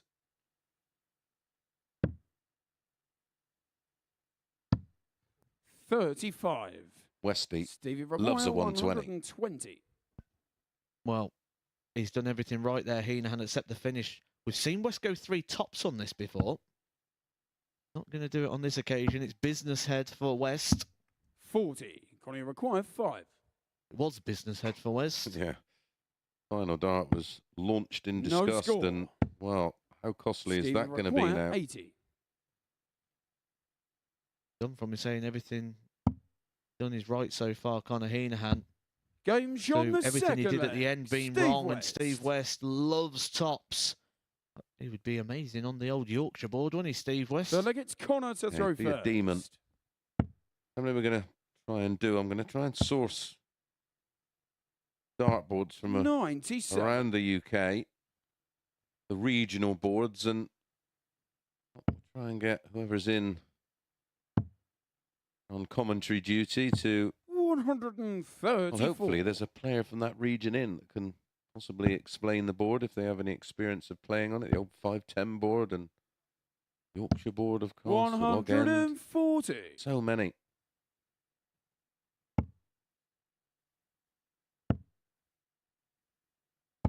$125.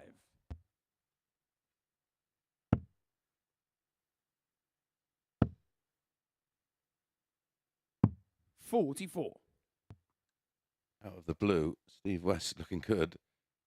Need 2-1 when he was looking most likely to go 2-0 behind. Be in a spot of bother. 60. Well, you did say you know the threat that Steve West poses, and this is him just cashing that in. 140. Well, that was outstanding.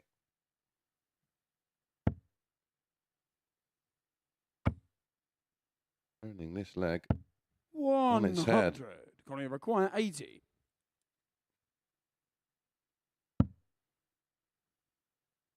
Trying to retaliate. But the danger 60. there is Stevie he had require no darts at a 82. double because he threw the first one off the board.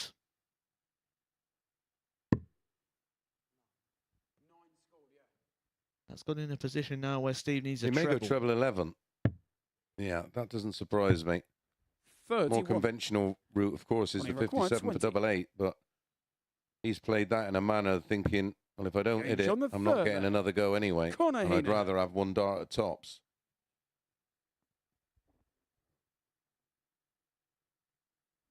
Fourth leg, it's Steve to throw first. Game on.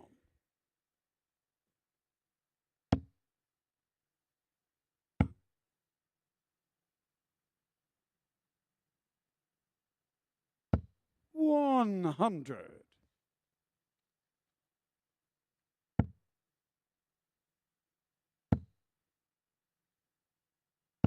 60.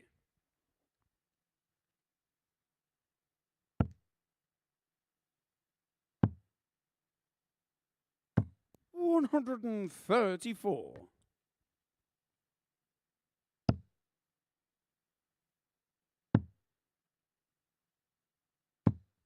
43.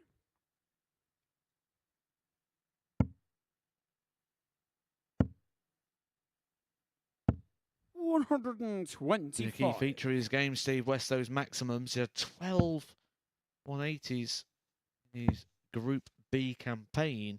And he had 95. 28 142. 180s in his Group A campaign. So 40 180s so 102. far this week. Makes you realise how good Littler was that week when he played in exactly the same campaigns. And 95. 64. Stevie required 40. I think if Steve West is going to beat that record, he's going to have to win every Game's on leg the with a fourth 9 leg. darter Steve from West. this point. But the only record he wants is to set the records of qualification, the records of how many times he got through to Champions Week. Fifth leg, it's Connor to throw first. That'll mean he's cashing in another £5,000 check. All the final stages at the WDF 48. Darts Championship at Lakeside completed this evening. Barton's through. Surprise package in Dennis Nielsen. Landman beating the former 83. champion Neil Duff. Glasson. Oh, absolutely thumped Lowby. 4-1. Bit of a shock there. Well, not a massive one, but Lowby was 57. essentially picked as one of those that could reach the final. Is there a possibility of Barton's Klassen final, or would they meet? Yes. In the, yeah. Seems Do the most believe likely. so. 80. So in the men's event, O'Greaves through with another 88 average. Rhiannon Sullivan taking care 60. of Dieter. The Graf beating Winstanley. And Ashton beating Kirsty Hutchinson. And it went... Well, they had a double one-off in the end. It would have... Had Kirsty got the double one, it would have been 2-2 in the deciding set. But she didn't manage to just get over the line. 180. Well, we're just talking about Steve West, the amount of 180s he hit against his opponents. He's just had a vital one hit against him there. Allowed Conor Heenahan back into the leg. 78. Connie Record 156. Maybe he's practicing for a game on the Yorkshire board, picking off the tops there, Steve West. 82. Stevie Can Record confirm it'll be 160. Landman against Klassen. Bartons against Nielsen. 120. Connie requires 74. The women's.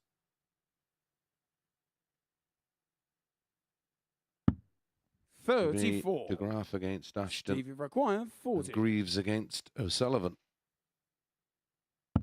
Game shot on the 5th leg. Steve West. It would be remarkable for Ashton if she could final and win a, what would it be, a 5th, 6th leg wouldn't is it? Steve to throw Women's first. world title, Game considering that long ago she underwent an operation on her throwing arm. 93. Showing a class.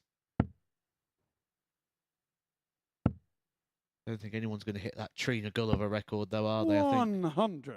the women's game's so deep now as well, just like the male game. Yep. Obviously, Bo Greaves, the shining light of that 58. ladies' tour, but it's shown in recent months that she is only human.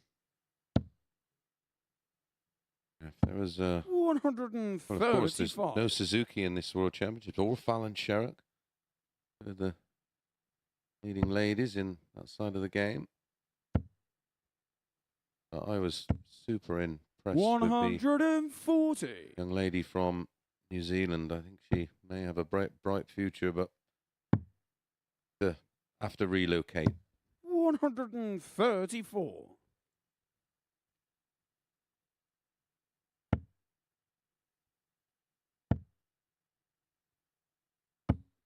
125. Connie Record 132. May have to go this. Bull bull, double 16. Can't finish. 96. Stevie require 85. Match opportunity here for Steve West. Going to be one dart. It's going to be a dart of double 5. The double next to his 75. favourite. Connie require might be 36. A game now that goes all the way. Heenahan, after just 12 darts, set himself up on the double 18. Over to the 9s. Game shot on the And he does. 6th He leg. takes us all the way, and Conor he will have the Heenahan. advantage of throw in the last leg shootout. Steve West is going to need to dig deep one more time. He's going to 7th make and tonight final leg. It's an Conor to easier throw night first. for himself at Game the back on. end. Yeah, you find a lot of people who favour tops. Don't mind double 5. It's the 135. more or less just a change of line.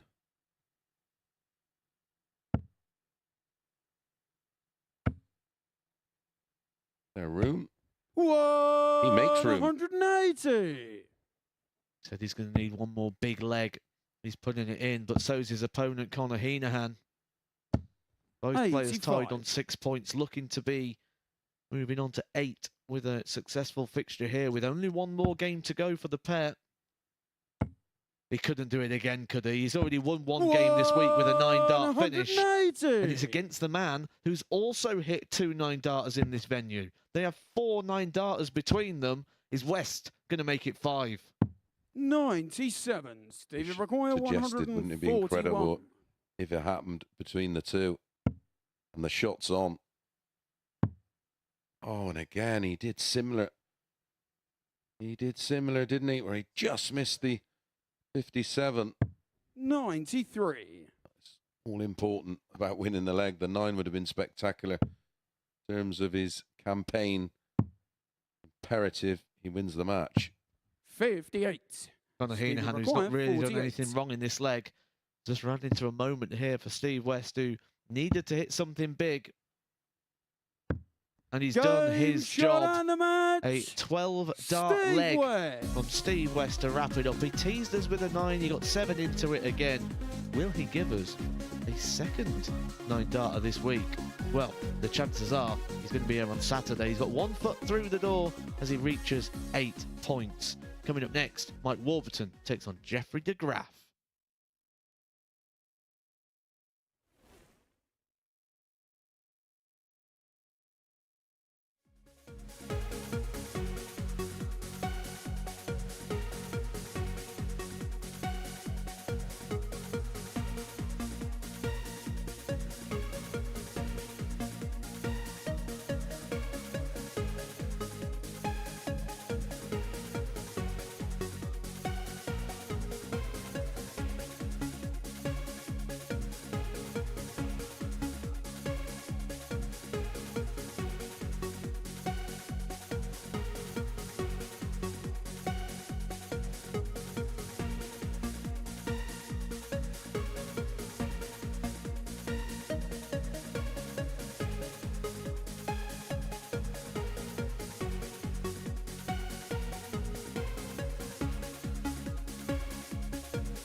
And a very warm welcome back to this, the Modus Super Series, where before the break, Steve West nearly teased us to a 9 again, but he did get a better of Conor Heenahan in the last leg decider by 4 legs to 3. Next up for us, Mike Warburton and Jeffrey de Graaf take to the stage, and de Graaf is in need of a win here in this particular matchup. Steve West could go through if Warburton wins this one. In the commentary box, it is Mace and Matt.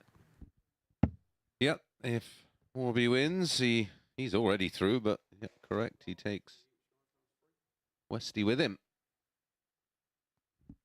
It is, well, it's a must-win game, isn't it, for de Graaf? And, well, as we know, an unbeaten night for Warby last night. Got the better of de Graaf in a much lower key affair than what we've seen First so leg, it's far, Mike winning to throw 4-2 with a first. Game on. respectable 84-63, but it looks a bit low when we look across the numbers from Warburton, Matt.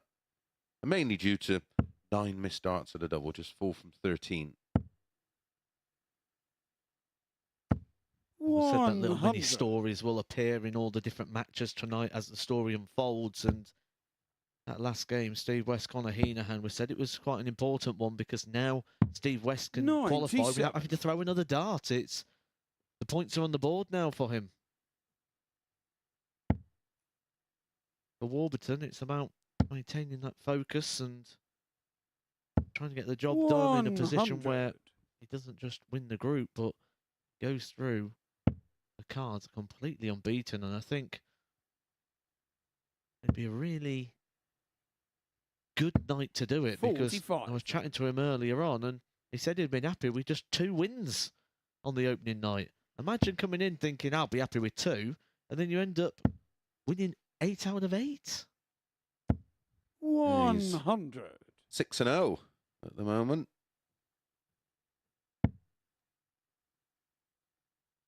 The boxer will be getting a world title fight. 97.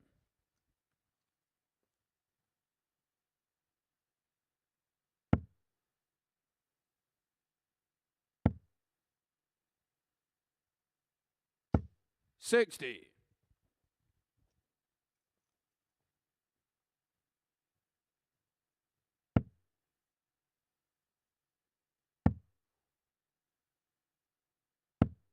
22. Might require 141. Looks like a player who just run out of energy and run out of ideas. Of course, had a long campaign, but been plenty of highs. 130. Too good, Warby. And quite sure what he's planning on doing. I presume he'll be 93. staying Might in require 11. the UK. It would seem a bit strange to travel all the way back to Sweden to come all the way back. So may have a.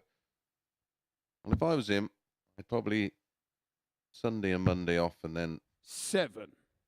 hook up with Jeffrey, someone he knows in and around the 147. London area, and then just tick over for a week and just finally tune his game. 58. We've got that with Ben Robb, haven't Might we? require Who's 4. won Group A. He's going to be heading up north to have a week's practice with Damon Hetter. Yes. Game Right. shot on the first leg. Mike Warburton. That Damo will get you whipped into shape, that's for sure. Second leg, it's Jeffrey to throw first. Wonderful floor player, which should suggest to me that practice he would be something to behold. 140. Of course, Damo used to live with Dimitri, didn't he? Dimitri, yeah. I He's can imagine they had some practice 45. routines. just gone back, hasn't he, Dimitri? Gone Yep. back to Belgium. Wants to bring his little one up there, which I 60. totally understand.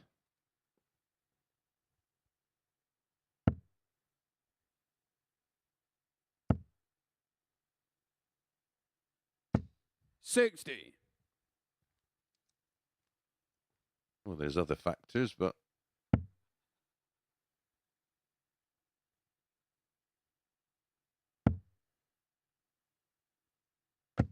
100.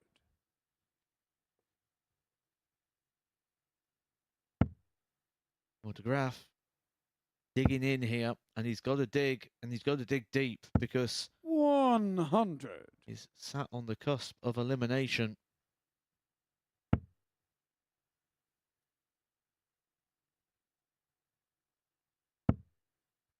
Conor Heenahan and Steve West would be the beneficiaries of a Warburton win. 59.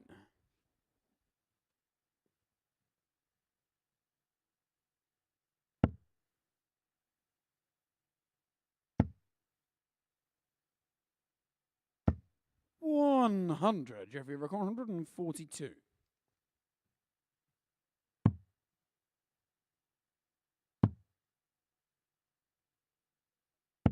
$98.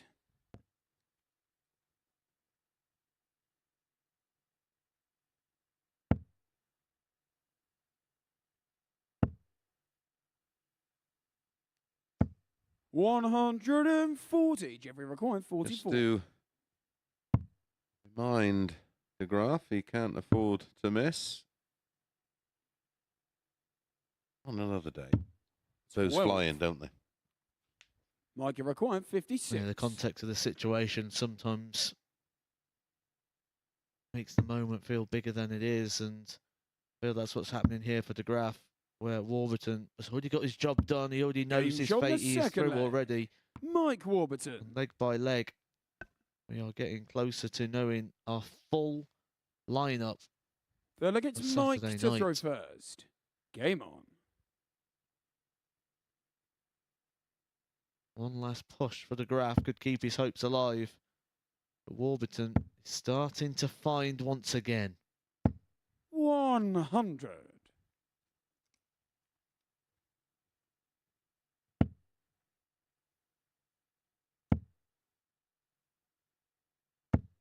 $100. Who looks more tired, me or the Graf? Been a tough slog, but I reiterate, 100. he would not have put this much effort in had he been at home in preparation for the Worlds.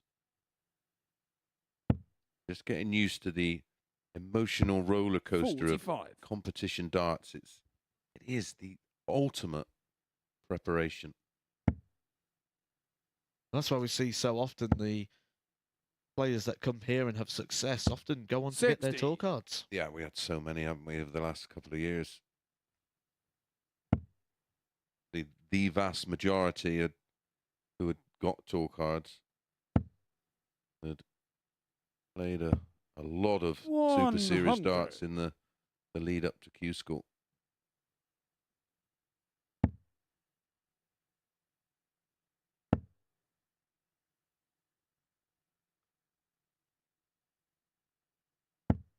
$41.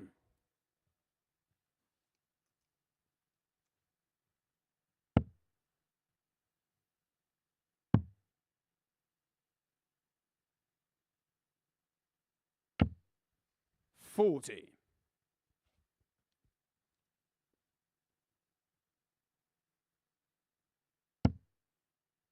Jeffrey de Graaf looks like a guy who's took too many blows and doesn't want to take any more. 100. I don't blame him. Been a long, frustrating week for him. 100. Might you require 100?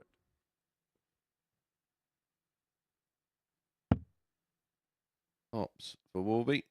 3-0. Game shot in the third leg. It's all too Mike easy Warburton. at the moment for Warby. 3 from 5 on the double, 60%. Yeah. Fourth leg, it's 10 Jeffrey to throw scores first. between a ton of Game 139 to just 4 from De Graaf. He's just basically tunning him out of the game. 95. I often think the tons are very much like a jab. Yeah. That's what he's doing. He's just jabbing in for points. Bit like triple knee, Daniel Dubois against 100.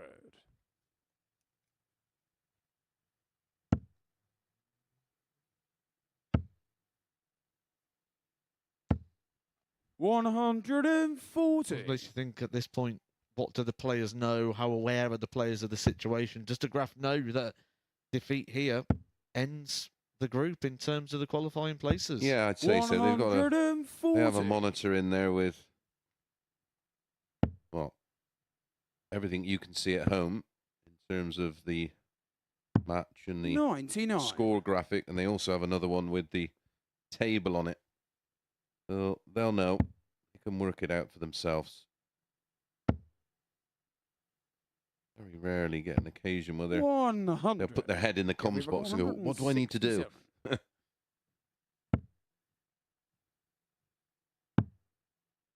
Some players just don't want to know. They just want to 95. get up there Might you and require win the matches. I think 161. sometimes it's, yeah, I think ignorance is bliss. Keep winning and a position will take care of itself. Well, you know, there's one player who doesn't care what the 99. league table says right Jeffrey now. requires 72. Mike Warburton. No. Got more points than Everton.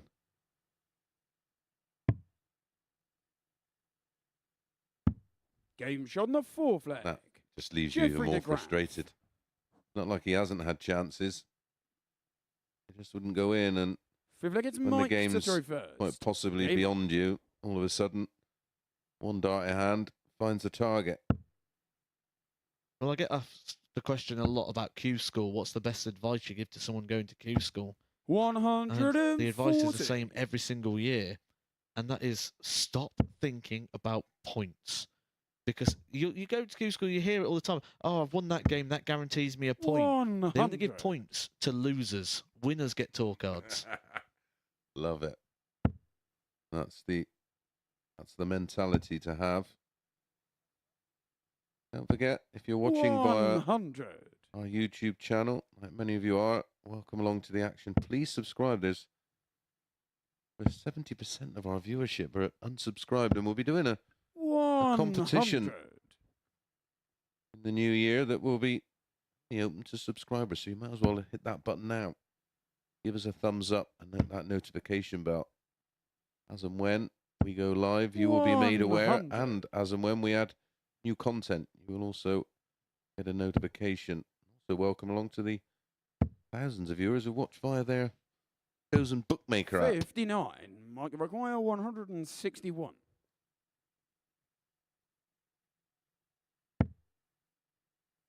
Please gamble responsibly and gambleaware.org.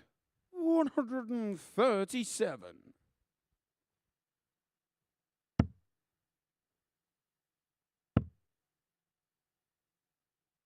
This could be 100. just Might about it. require Matt. 24. After 12 darts, it's double 12.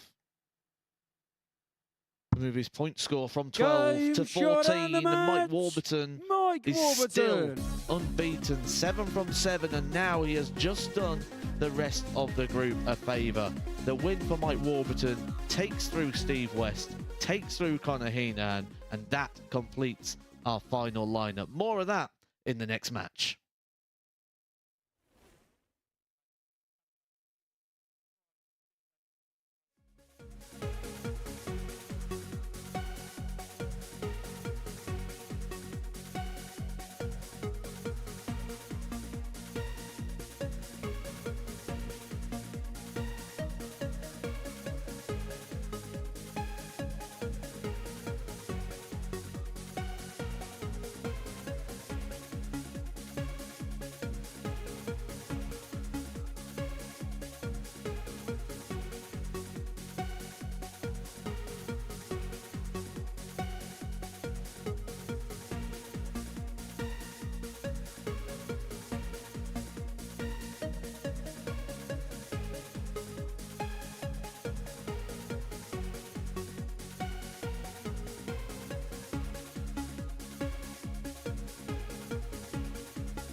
Hi there, welcome back to the Super Series, where the 6-player lineup for tomorrow night's final is now sealed after Mike Warburton got the better of Jeffrey DeGraaf by 4 legs to 1. Connor Heenahan's going to be there, Shane McGurk will not. Who's going to win Game 8? Here's Mace and Matt. Thanks, H. Oh, Connor won this one at a canter last night. It was Connor's first match here in Group B. Won it 4-1. He was the 4-7 favourite. It was a great display of finishing from Heenahan. 154 finish in there, 4 out of 6. Average of 88.5. Well, spare a thought for Shane McGurk because he has played far, far too well to find himself with just one win. Doesn't seem feasible, but that's sport.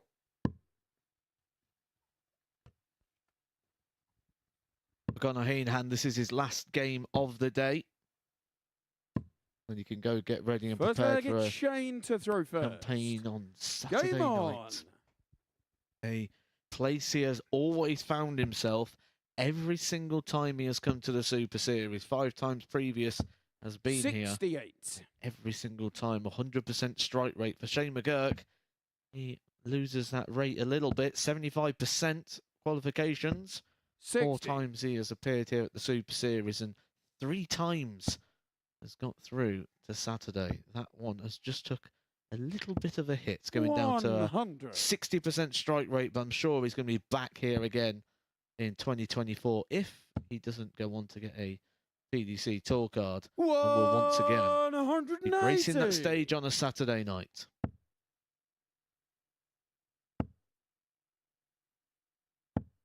$43.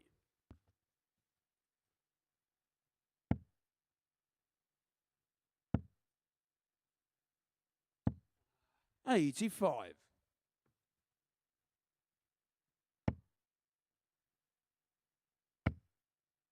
Heenahan will be 140. well aware that he's qualified through, so he is just allowing himself to 100. really Changing play back with 150. plenty of freedom.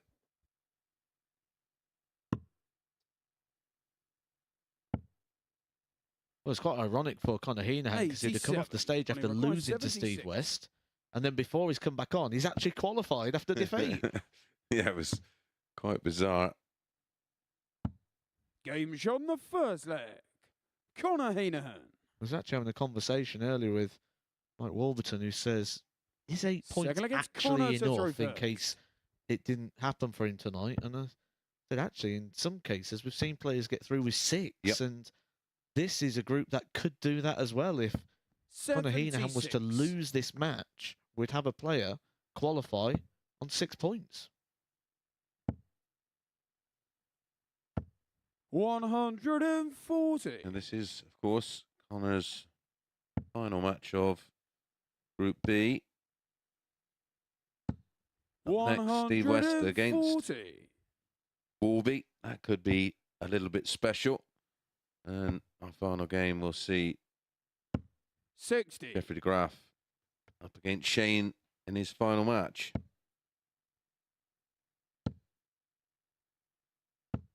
$125. Well, these two know each other well enough. 36. Conor McGuire, 160. Fierce rivalry, isn't it, amongst the counties in Ireland? 60. Not just in darts, of course, but more so in hurling. They take very, very seriously. 69. Conor McGuire, 100.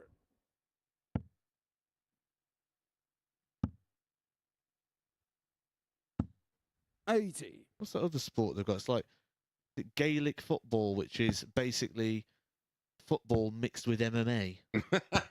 100. Conor McGuire, 20. You're not wrong. Hurling is absolutely savage, but yeah, the other game you mentioned is equally as fierce. No score. Shane McGuire, 96.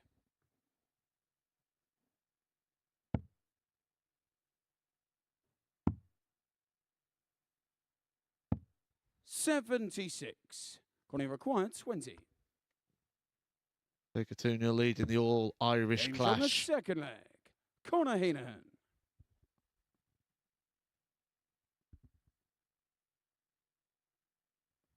So look at Shane to throw first. Game on.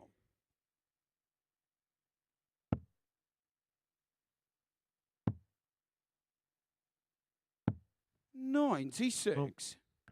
When you type into well-known search engines to work out what Ireland's actually famous for, other than 140. obviously their Guinness, which I'm And- sure you've And whiskey, of course. participated in Irish culture a few times. I have. 45. I lived there, didn't I, for 5 years? So I had to.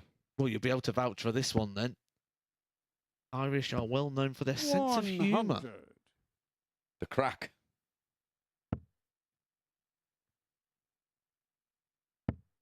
Very high on the list, sport, and they're very passionate about their sport over in 55. Ireland. I've recently been over to Ireland, and one of the things I was very surprised with as well is the talent pool of players in Ireland. Some very good young players coming 55. through, very passionate about the game. I like the cricket too, which doesn't surprise me when you think of the 138. eye to ball that you get in hurling. 100. Shane, you require 167. Fastest game in the world, I think, hurling.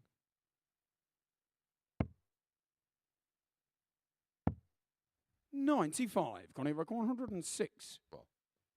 Not unless Ricky Evans is playing. He'll be taking on Simon Adams at the World Championship. Simon 36. Adams, who's going to be here Shane tomorrow require night 72. in finals night, as will Conor Heenan, Steve West, and Mike Warburton qualifying through this group. But it's tops for Shane McGurk. 32. Another Connie missed require opportunity. 60. And that's a couple of shots he's had at a double. Awkward. That's a bit high, surely. 40. Shane, you require 40.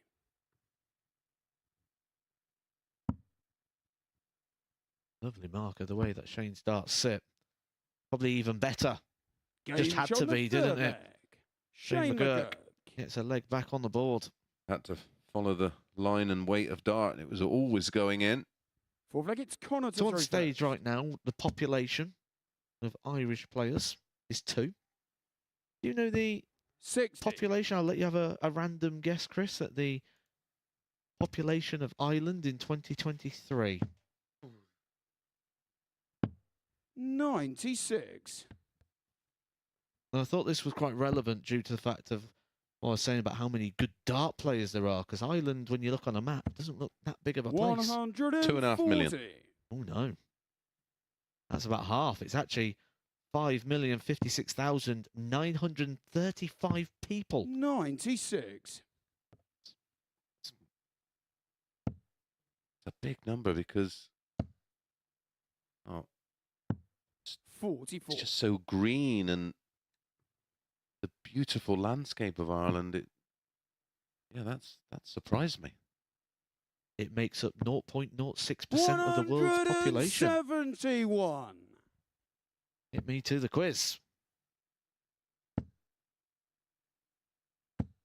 I don't think I'll 55. be able Shane to Buck, 138. Google too many things at a quiz, to be honest.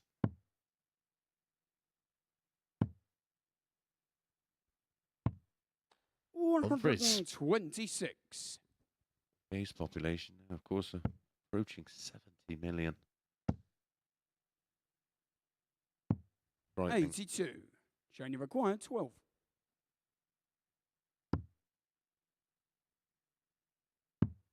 Game shot on the fourth leg. Level game. Shane for McGurk. Shane McGurk. Of these 5,056,935 people, we're Game on. getting some really strong dart players come from Ireland now, and some young players such as Keane Barry, who's looking as exciting talent. We've had players in the past like Mickey Mansell, Darryl Gurney, still both on the 100.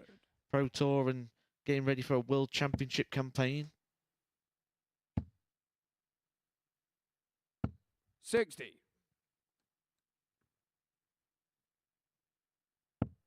Who would you say is probably the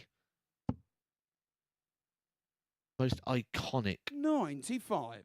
Irish dart player? I think you'd probably have to go with Brendan Dolan potentially for the longevity and the history-making 9 81. dart, which he reminds us every time he puts his shirt on. Yeah, probably look at. Well, this will be one you probably wouldn't know. Tommy 139. O'Regan, who actually did play for Captain England, I do believe, or played in London.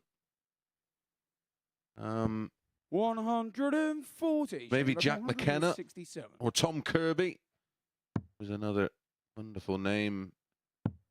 Association with darts in Ireland. 88. I'm going to give you some knowledge here. Of course, Neil Duffer was the defending world champion.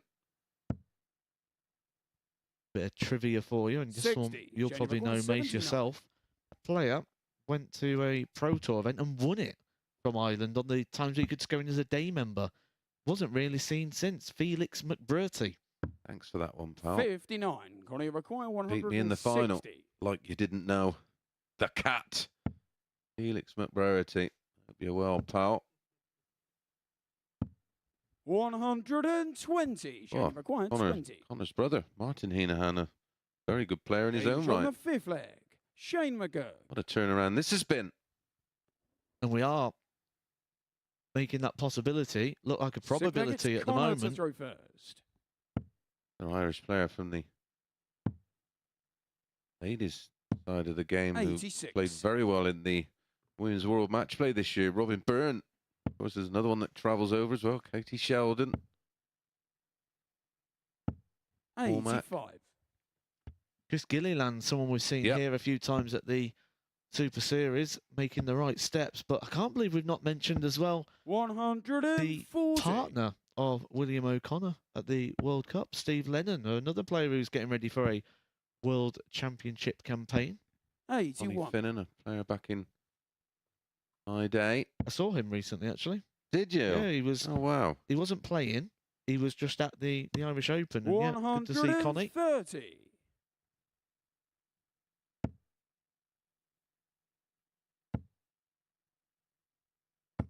Mick McGowan, another one who had some great times playing in the early days of the PDC. Give Phil Taylor a bit of a scare, didn't he, once at the World 90. Championships?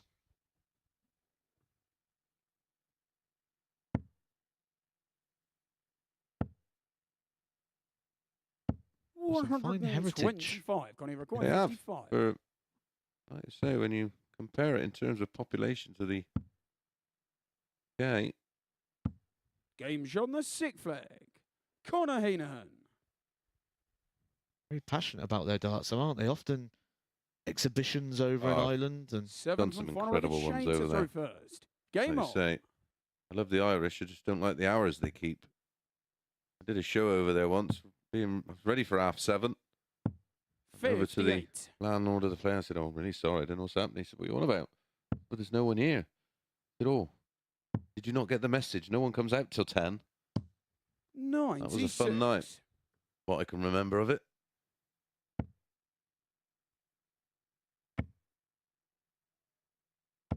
what 180. a time there to get your first 180 of the match for Shane McGurk. He will have one more fixture to go. That'll be our final fixture of the evening when he takes on 96. Jeffrey de Graaf. He could end his campaign on 6 points, the same as Conor Heenahan, who's going to be in a qualifying position. 180. Back to back, Maxes, you're getting a glimpse inside the game of Shane McGurk and 84. why he's Danny had McGuire, so much 83. recent success. It'll be a lovely way to wrap up this one with an 11 darter. In it Game goes. shot and the Super match. performance from Shane Shane McGurk. McGurk. 92 average. On Heenan, congratulating Shane on that performance, and you can see how happy he is about that. There are the numbers. A couple of 180s for Shane, 3 140s, 4 out of 11 on doubles, and a high finish of 83 that got the job done. When we come back, Steve West taking on Mike Warburton.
Welcome back to the MODUS Super Series, where that is a very happy Mike Warburton on stage. He takes on Steve West, the pair having a bit of a laugh and a joke ahead of their final game of Group B. These two are going to have a renewal before tomorrow night's finale.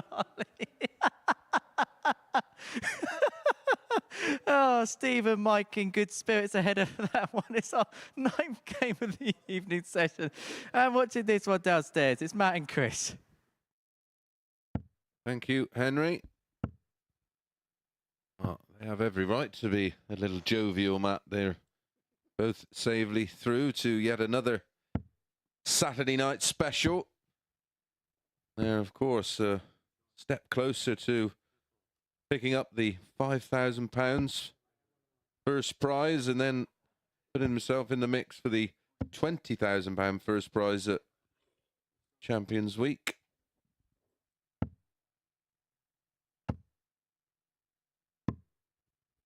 So far tonight, First leg, it's Steve to throw first. Steve West has Game on.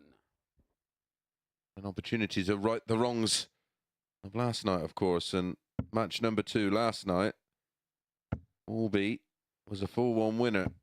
You can always almost already see 140. the intent of Steve West.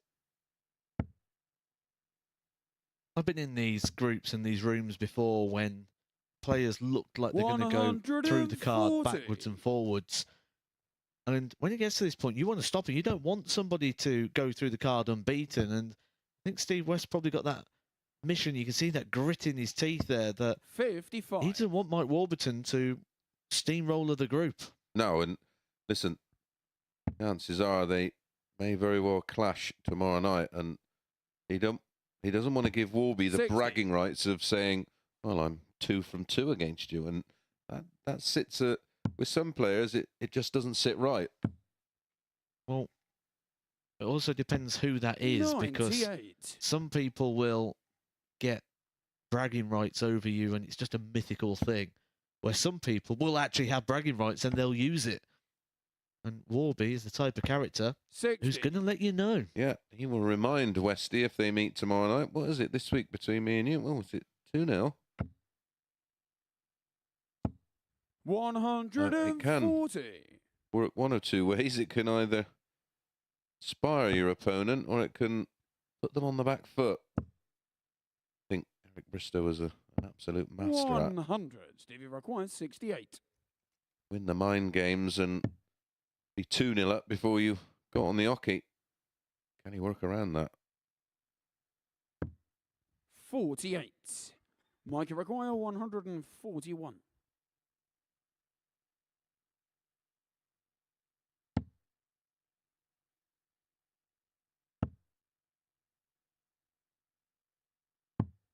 $59. Stevie required 20. All business at the moment. You know, interaction between the two players. He wants to get one over. Morby. 15. He won't do it. Mike require Missing 82. 5 darts at a double in leg 1.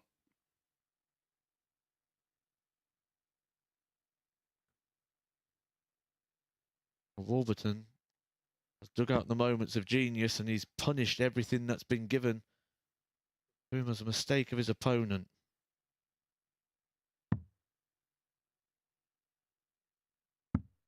$42. Steve West was smiling in the background as if he's Stevie seen it all required before, 5. and he has. Yep. Got the t-shirt.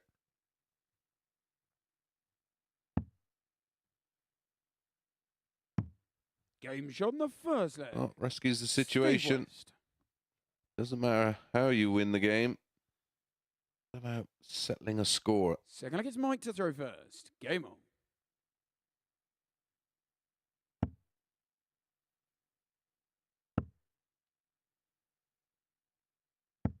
$41.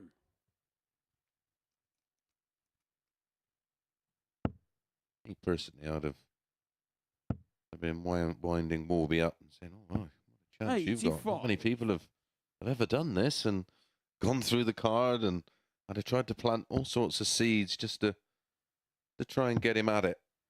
Other than your 96. recent one here at the Super Series where you went in and just said, "I'm not a dart player, lads. I'm just a commentator. You don't have to worry about me." Correct. Have you ever employed the tactic in the practice room at any point? 60. What the tactic? I'm just a commentator. Well, any tactic. Yeah, of course. Yeah, absolutely. Any you're allowed to share? Yeah, well, a fair few have backfired. 60. My debut in the World Championship against the late great and former champion Andy Fordham. I played him at 4 or 5 weeks before in a big BDO ranked tournament, and I beat him 3-1. Only best of 5, didn't even have any relevance, and didn't realise we were sat in these booths, and I was doing this interview, and Baldy was sat behind me listening in, and well, you knew what I was like back then, giving it the full beans. 60. And I managed to win one leg. And Fordy said afterwards, well, to be honest, he said I wasn't really that wound up about the match until I listened to your interview beforehand. 140. Now that one didn't work, and I did the draw live on Sky for the Worlds in '97, and it was give me Taylor. 100. Stevie I'll Maguire, sort him out. 158. Oh, 3-0, 3-0, 3-0 later. Tail between my legs again. I did get it right 44. once, playing Barneveld when he was looking to 144. match Eric's 3 on the spin at the embassy. You know, I was massively influenced by Eric. They're not playing well enough. 128. I'm playing at a different level, and I did. I went up and Stevie smashed him. Maguire, 114. Which at any point Barneveld ever speaks to me, I always remind him of. 56. Mikey requires 16. Some things just never age.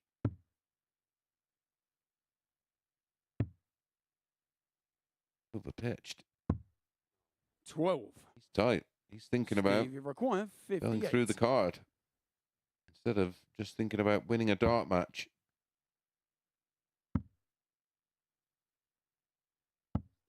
18. Mikey require Looking a little 4. bit tired now, the players. Yeah, both look a little jaded. That is a long way off. No, this is going in. There Game you shot go. the second leg. Mike Warburton. Not one for the Super Series gold Delegate as of yet. Steve to throw first. Game on.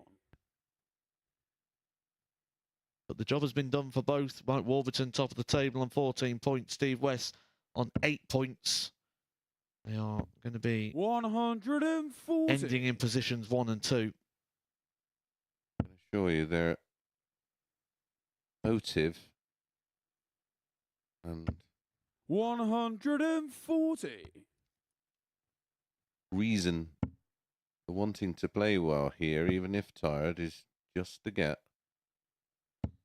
60. either way it goes, just to get one over the other guy.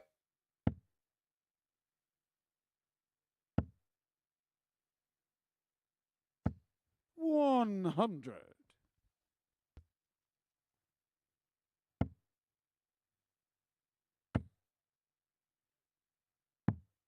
$97. We've got one more to bring you. De Graaf against McGurk. Steve West knew 180. that was going to find the target, nodding his head behind him. 112. Might you require 81. For an 11. Game shot in the third leg. Have to settle for a 12. Mike Warburton. A break of throw and a 2-1 lead. I certainly make him feel a whole Falling lot it's better Mike to throw first. the way this match Game. started.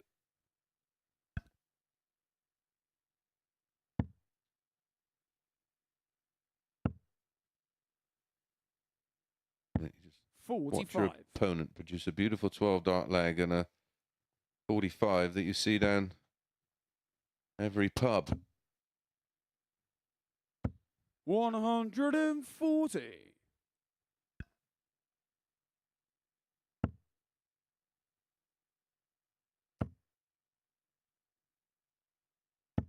$60.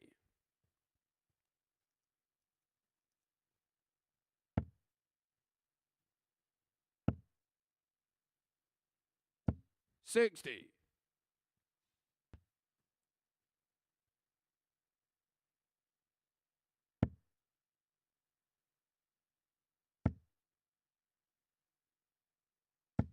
$85.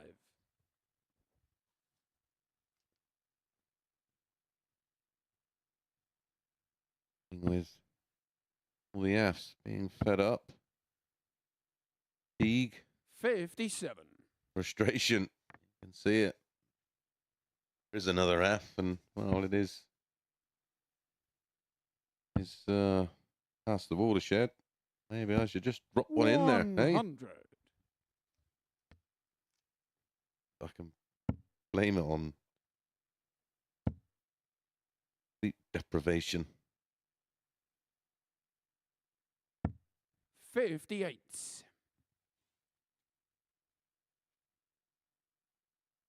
Alternative Aussie cricket coverage. Have you listened to that? No, 99. but it sounds like there's something I really need in my life. Oh, you need it. It is brilliant. Ever listen to Derek and Clive live? 162. Might give No, it but if it's down the same 112. sort of philosophy, I think I might be in. Yeah, I'll have to send you a few links. Very entertaining for a drive home. 92. Stevie required 24. Would have been a painful pill to swallow for Steve West had that Game gone shot in. on 4 flags. Steve Here's West. Westy that breaks back. Now we have a best of 3. 5th leg, it's Steve to throw first. Game on.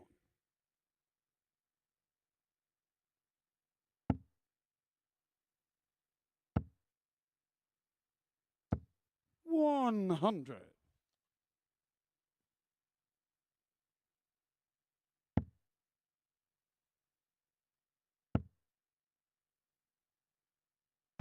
60.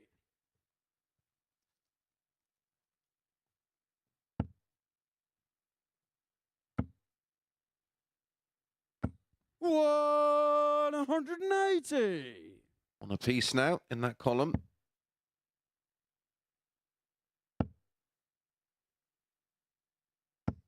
$140. West has really made a good move today when you think the disappointment of yesterday, he was 6-4 favourite to win this group and only picked up 1 victory. And 171. he's going to go for the bull, isn't he? I'm going to call it now. He's going to go for the 10 darter. He's gone down there for a reason. And I think the reason is the bull. That'll be good to do this. 60. Stevie required 50.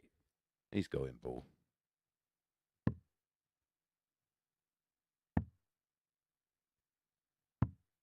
$38.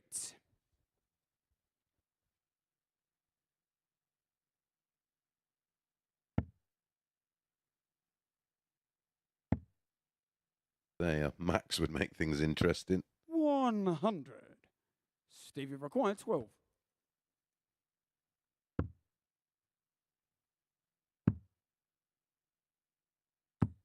$6. Mike, you require We seen 141. Ryan Finesse make this mistake earlier, didn't we? Completely put him off of his stride. Still ball. 105. 25 is perfect. Stevie requires 6. Game shot on the 5th leg. Double 3 Steve is West. perfect for Westy. Puts himself a leg away from capping off a brilliant day's action. 6th leg, it's Mike to throw first. Yeah, he mops his brow as if to say, oof, that was too close for comfort. 100.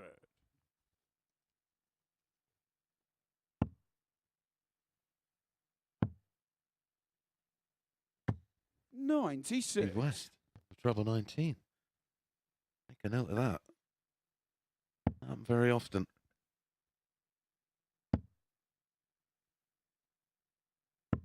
$60.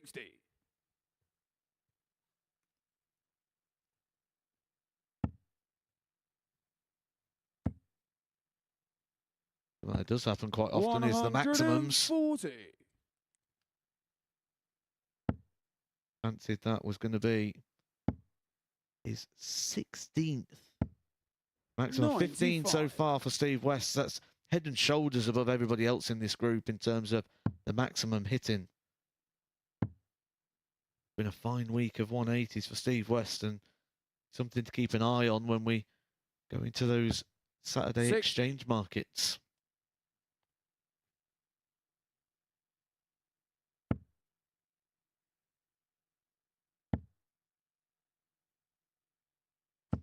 $60. Squeeze one in between the two. Westy, 6 darts from 205. Putting a big hole in it. Beautiful. 165. Big hole in it. He's blown it apart. He's set it up perfectly. Mike Warburton might be about to lose his first 45. game of this series. Steve required 40. Game. And Steve shot West and takes the it out on match. his favourite double. Steve West. And Mike Warburton has finally gone down in a match. He will not go through the card backwards and forwards. Steve West does go through the card tonight. A perfect night's action for Steve West, who went from outside the top 3 to finishing in 2nd place. Coming up in our last game, 2 players that do not have a chance to qualify tonight, Jeffrey de Graaf and Shane McGurk.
Welcome back to the MODUS Super Series. Steve West alongside me up here on the balcony. Steve, here we are again on a Friday night at the Super Series, up on the balcony. Many congratulations. Once again, through to a Saturday night. How has this week been for you? Really tough. I've had a lot of things go on this week. They say things come in threes, and I think I've had 6. So, you know, I'm quite happy to be here and pleased with the way it's gone. Let's dissect tonight. What was the mindset going into it following yesterday? Well, yesterday was a little bit... I played well, felt like I played well, and didn't get any results. So, you know, going into today was don't let them beat me. That is as simple as it gets. Don't let them beat me. And that was the case this evening. It felt like a bit of turbo mode at times when it mattered for you. Yeah, I've had a lot go on. In the last week, my car's been trashed. My missus has been in hospital this afternoon. You know, my operation's been cancelled for, well, not cancelled, but postponed for a week. Everything just built up, and sometimes that's got to come out. And I think the best way to do that is over there. And so how important is it mindset? And I know it's very difficult when you're in those situations to kind of decompartmentalise. So what was it like going out there tonight? Was it just try and put everything to the back of the mind and concentrate? Yeah, just throw it all in the back burner and go up there and do my best, do what I do best. And that's what I did. As you say, you did what you did best. You're through to tomorrow night's final, and you know what a Saturday's all about here, Steve, don't Well, you? you know, sometimes, yeah, Saturdays is good. Obviously, it's good to get to a Saturday, and this was literally probably the toughest group I've ever been in any week I've been in. So I'm quite happy to say I can get through it. Missed the treble 19 there against Connor for the 9. Nearly did it again tonight. Yeah, well, it's a battle, isn't it, between me and him. So one of us is going to get it this week, I reckon. Tomorrow night will be the night. Were you having a chats in the practice room about that, about the 2-9 data thing? We wasn't, actually. We had obviously we know what the situation is, but no, we didn't really chat about it until after the game. So I nearly had him. That's all I told him. And then, and then that was a little bit of a fun one there against Warby. That felt like a game played in real good spirit. Yeah, look, Mike went through the card yesterday. He knew I had to go through the card today. Well, I didn't have to, but he knew by the end of the night I wanted to. So, you know, that was a motivation. But we've been having we've got a good group of guys here this week, and I've had fun literally all week. And that's literally this week is the first time I've sat and talked to Mike for, a good length of time. And we get on all right, so we just enjoyed it. And Steve, you stand possibly on the cusp of a bit of history here. No one's ever won 4 weeks in the Super Series 1. No one's ever played at 4 Champions Weeks. If you win tomorrow night, you become the first player to do that. And how much would that mean for you? Because I know this competition is something quite close to your heart. Yeah, it means a lot because obviously you know about the operation. And, if I can win this one Saturday, I'll be coming back here probably a little bit worse for wear, tit for tat and on crutches and stuff. So it would mean a hell of a lot to me to get here and do that and be able to come back and play. Well, Steve, wish you all the very best tomorrow. Thank you for coming up to the balcony. Really do appreciate your time as ever. Right, one more game to go. It's the Graf against McGurk with Mason Matt. Yeah, great to hear a bit of insight from Steve West, one of the straightest talkers I know. I'm interested in his take on how tough this week has been, and look to have control of Group A, and he was adamant that he actually would rather play, and he was just edged out on leg difference to Ben Robb, who, when you consider the travelling he's done to get here, he's probably the one that will have benefited the most from that 2-day break. Yeah, it's all shaping up to be a fantastic Saturday night here at the Super Series. Very tough one to call. 60. I think a lot of it's going to come down to how the groups and the fixtures break down. Yeah, and we'll get those at the completion of this match. You'll be 140. up on the balcony with Henry. Get the first look of who's in Group A, who's in Group B, because 140. it's going to be rather more important than usual this week, I think. 140. Certainly feel like Jay McGurk will be go home 131. feeling like, oh, what happened there? Yeah, he's left the 170. He wants something for the highlight reel. Certainly played 77. better than We record 170. the 4 points suggest. Hello. Button. Oh, that could have been the greatest 170 I've seen here at the Super Series. In fact, it went from a big 11 to leave the 170. Rather old school, wasn't it? I've got a feeling that's not going to be the only time we see him do that in this game. If you do that in the opening leg, Jeffrey required 36. I wouldn't be surprised to see him do it at every possibility. Game shot on the first leg. Beautiful leg. Jeffrey de Graaf. De Graaf, 13 darter. McGurk, not too shabby. Left Set out to 88 after Shane to throw 12. first. Game on. Denied a go from De Graaf. Well, we haven't seen a 170 yet. We have had a couple of 160s tonight. 83. One from De Graaf, one from Mike Warburton, and a 161 has gone. And a 167 from Cantello. Yeah, Marco. 89. Oh, interestingly, dart 3 there, Matt. I know you've got your head in your notes. He went 20 treble 20. Went for the treble 17. 140. 131, of course, would have put the 70 on the end. Doing the old Van Gerwen tactic, isn't he? Try and leave the 170 at every possibility. 100. What does he need here? Treble 20, double 11. 121. What have you really flamboyant? Treble 17 tops. 45. Well, it's a lot easier task now to 157. leave the 170 from the 267. Sure is. We'll get a chance to see if our theories are correct here. 25.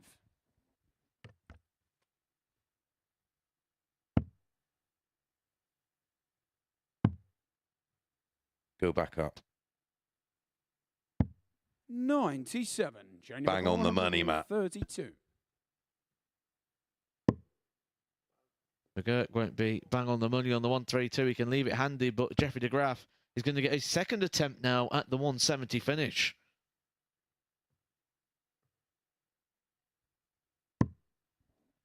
$41. Jeffrey record 170. On again. Won't be second time lucky, maybe third time lucky. 98. Shane record 91. Treble 17 leaves tops for a level game. Game shot on the second leg. Shane McGurk. All but a missed start at the ball. It's been immaculate, the finishing so far. Delegates Jeffrey to throw first. Game on. He's a happy chappy. I love to see. Oh, inside, he must be 96. desperately disappointed. We fancied him to be the surprise package, and we probably put the X on him, didn't we? Commentator's curse. 55. I've certainly seen enough of him over the course of 2 days to make our thoughts. Oh, we were wrong, but 58. we were right. He's done nothing wrong. He's just run into performances. His average over the 2 days is above the 90 mark, which I've seen people win weeks with lower averages. Yep. Shane McGurk's in a position where he's maybe finishing bottom of the table. Yeah, that would be 134. a strange one. Thing for sure. We'll be back here. We'll be challenging 98. for titles.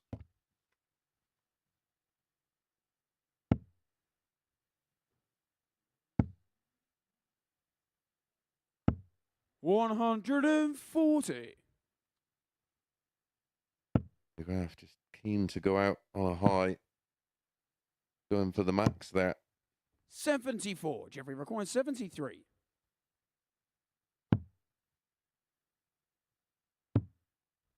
Game shot on the Beautiful. third 14 leg. darter. Jeffrey de Graaf. It gets so frustrating when you're the player in this Four-legged position Shane and to you're throw first. essentially missing out on leg difference if he wins this fixture, because he'll be on 6 points, the same as on a Heenahan, the man who finished in third place. 125.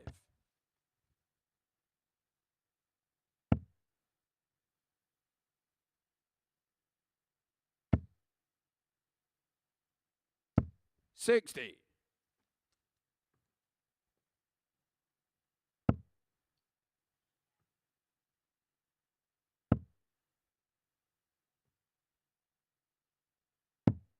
$47.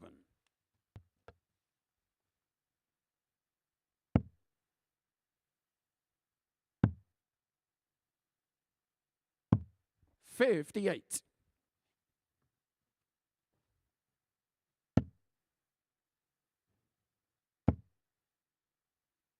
Add another max to his tally now. Comes for cover, just misses out on the 177. Way clear. Leg 4.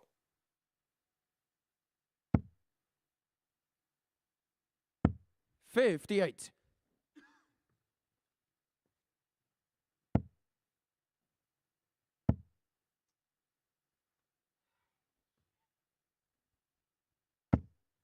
$125. Bridging. Done. Moment, Shane. So far, 100. thoughts Shane on 163. how highly we rate his game? Ops. 43.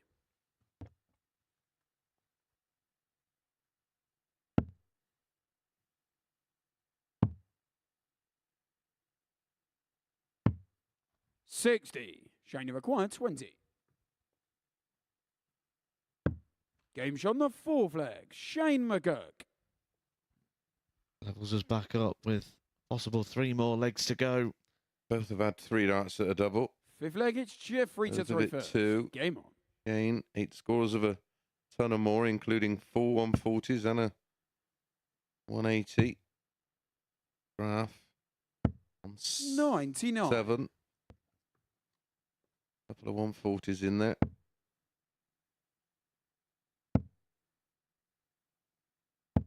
$100.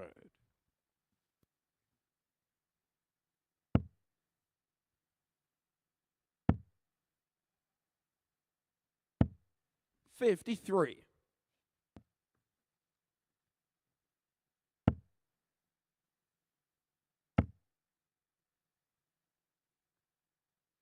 Come on, smash it in there. 180. Second of the match for Shane McGurk as he pushes his average over the 100. 85. It's not a one-off performance. He's been doing this throughout his campaign. Just been one-upped. 51. He's done it himself. Ooh. He's getting at it.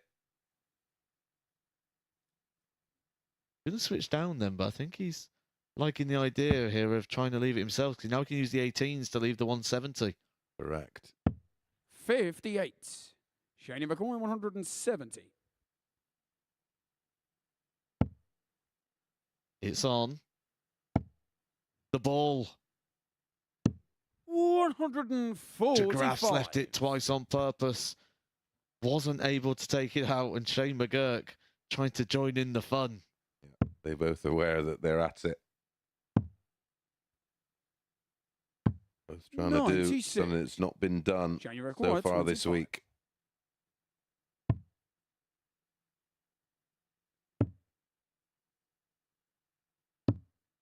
$17. Remember the days you used to get a prize for the 110. highest finish in tournaments? I have one in Canada. Oh, hang on, double 18. How is 92. that not in? Shane Yeah, it McCoy used to be 8. Used to be $1,000 for the first 170, score. and that's fitting. Unsurprisingly, Jeffrey found that a little McCoy bit 18. complicated to understand, and was trying to leave 100. He hit one, got the $1,000, and continued to try and hit 170s because he thought it was $1,000 for every one. Game shot on the 5th leg. Jeffrey DeGraff.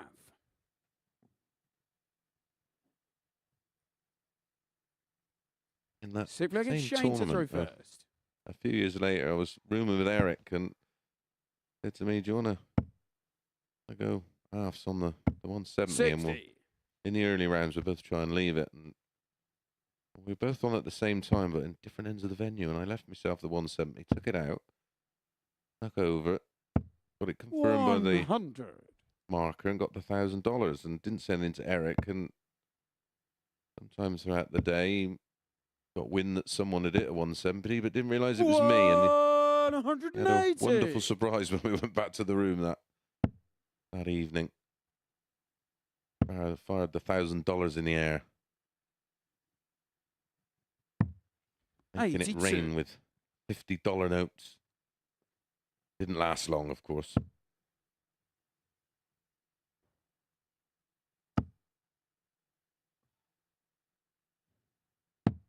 57.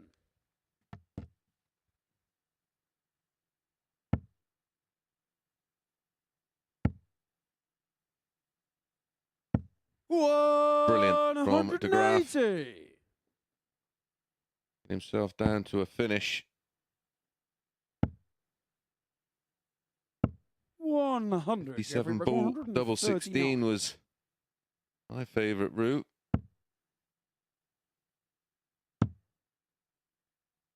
Go back up. 59. Shane 80. McCoy, 104. Maybe we'll go top stops if Shane can't take this out. Gonna get a dart at double 16. Game Oh, shot the wow. sick flag. Shane McGurk.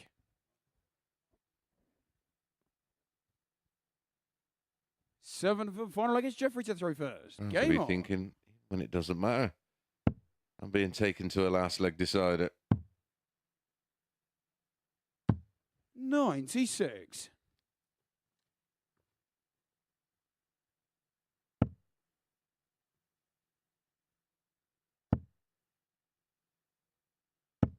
$140.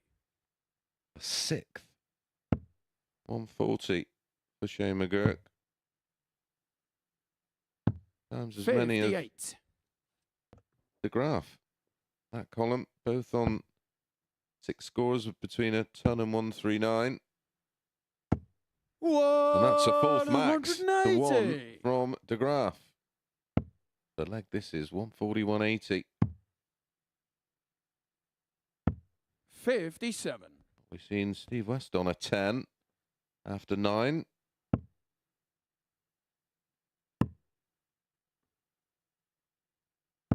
$65.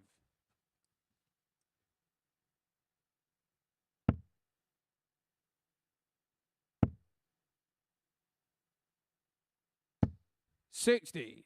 Shane McCoy, 116.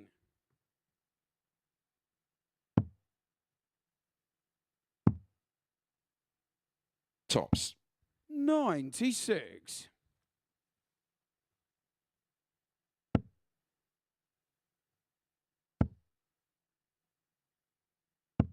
$140. Shane, you require 20. Been a lovely way to finish. It's been a Game tough few shot days and for the de Graaf, match. but Shane McGurk. McGurk finishes campaign with back-to-back wins and 2 very good performances. 92-92 last time out. An improved performance here, 96-61. 4 180s, 6 140s, 4 out of 11 on the doubles, and he does avoid finishing bottom of the table. In fact, he's joint third with Conor Heenan, but they are separated by legs difference.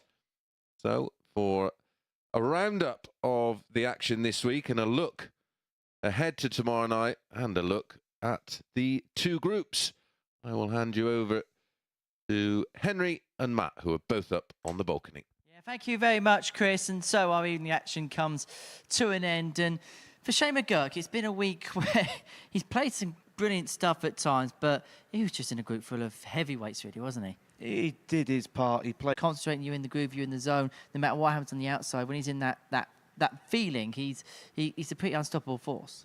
Well, when you get to the hockey, that's when things are familiar. Doesn't matter what's going on in your world or what's going on outside you. When you get back to the hockey, that's where everything's just normal again. 7'9¼ round dartboard, red and green segments, everything's the same. Doesn't matter where that board is, wherever it is in the world, everything then becomes familiar. And as soon as Steve West gets on that stage, he becomes Steve West, the dart player. And for those 10 minutes, those 15 minutes, you get that escape and you get to do the thing you enjoy. And he's a very, very passionate player. Indeed he is. Well, for Mike Warburton, is this up there with some of the best that we've seen in play here at the Super Series this time around? No.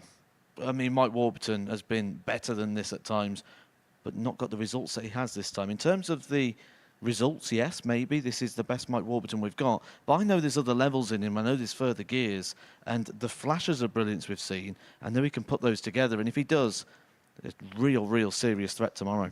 Well, Shane McGurk did give us a parting moment, a real spell of brilliance, back-to-back 180s followed by a checker. We can show it here, the last leg against Conor Heenan, who actually himself, Will he feel like there's more gears for him to go tomorrow night? Yeah, he's not going to be happy with his play. He won, one game tonight and stumbled over the line, and he's got through on 6 points. It's a rare thing to do when you get through on 6 points, so he knows he's getting through with a little bit of fortune. So the main thing is he's in. Doesn't matter how you get there. You can dominate a group, win every single match, or someone can stumble through like Conor Heenahan has. Tomorrow, the slates are clean, and it's virtually knockout darts. Considering what happened to him in the last leg decider last night against Mike Warden, we got hit with a 10. Even though it's not enough to get him through, this will be some kind of retribution for Shane.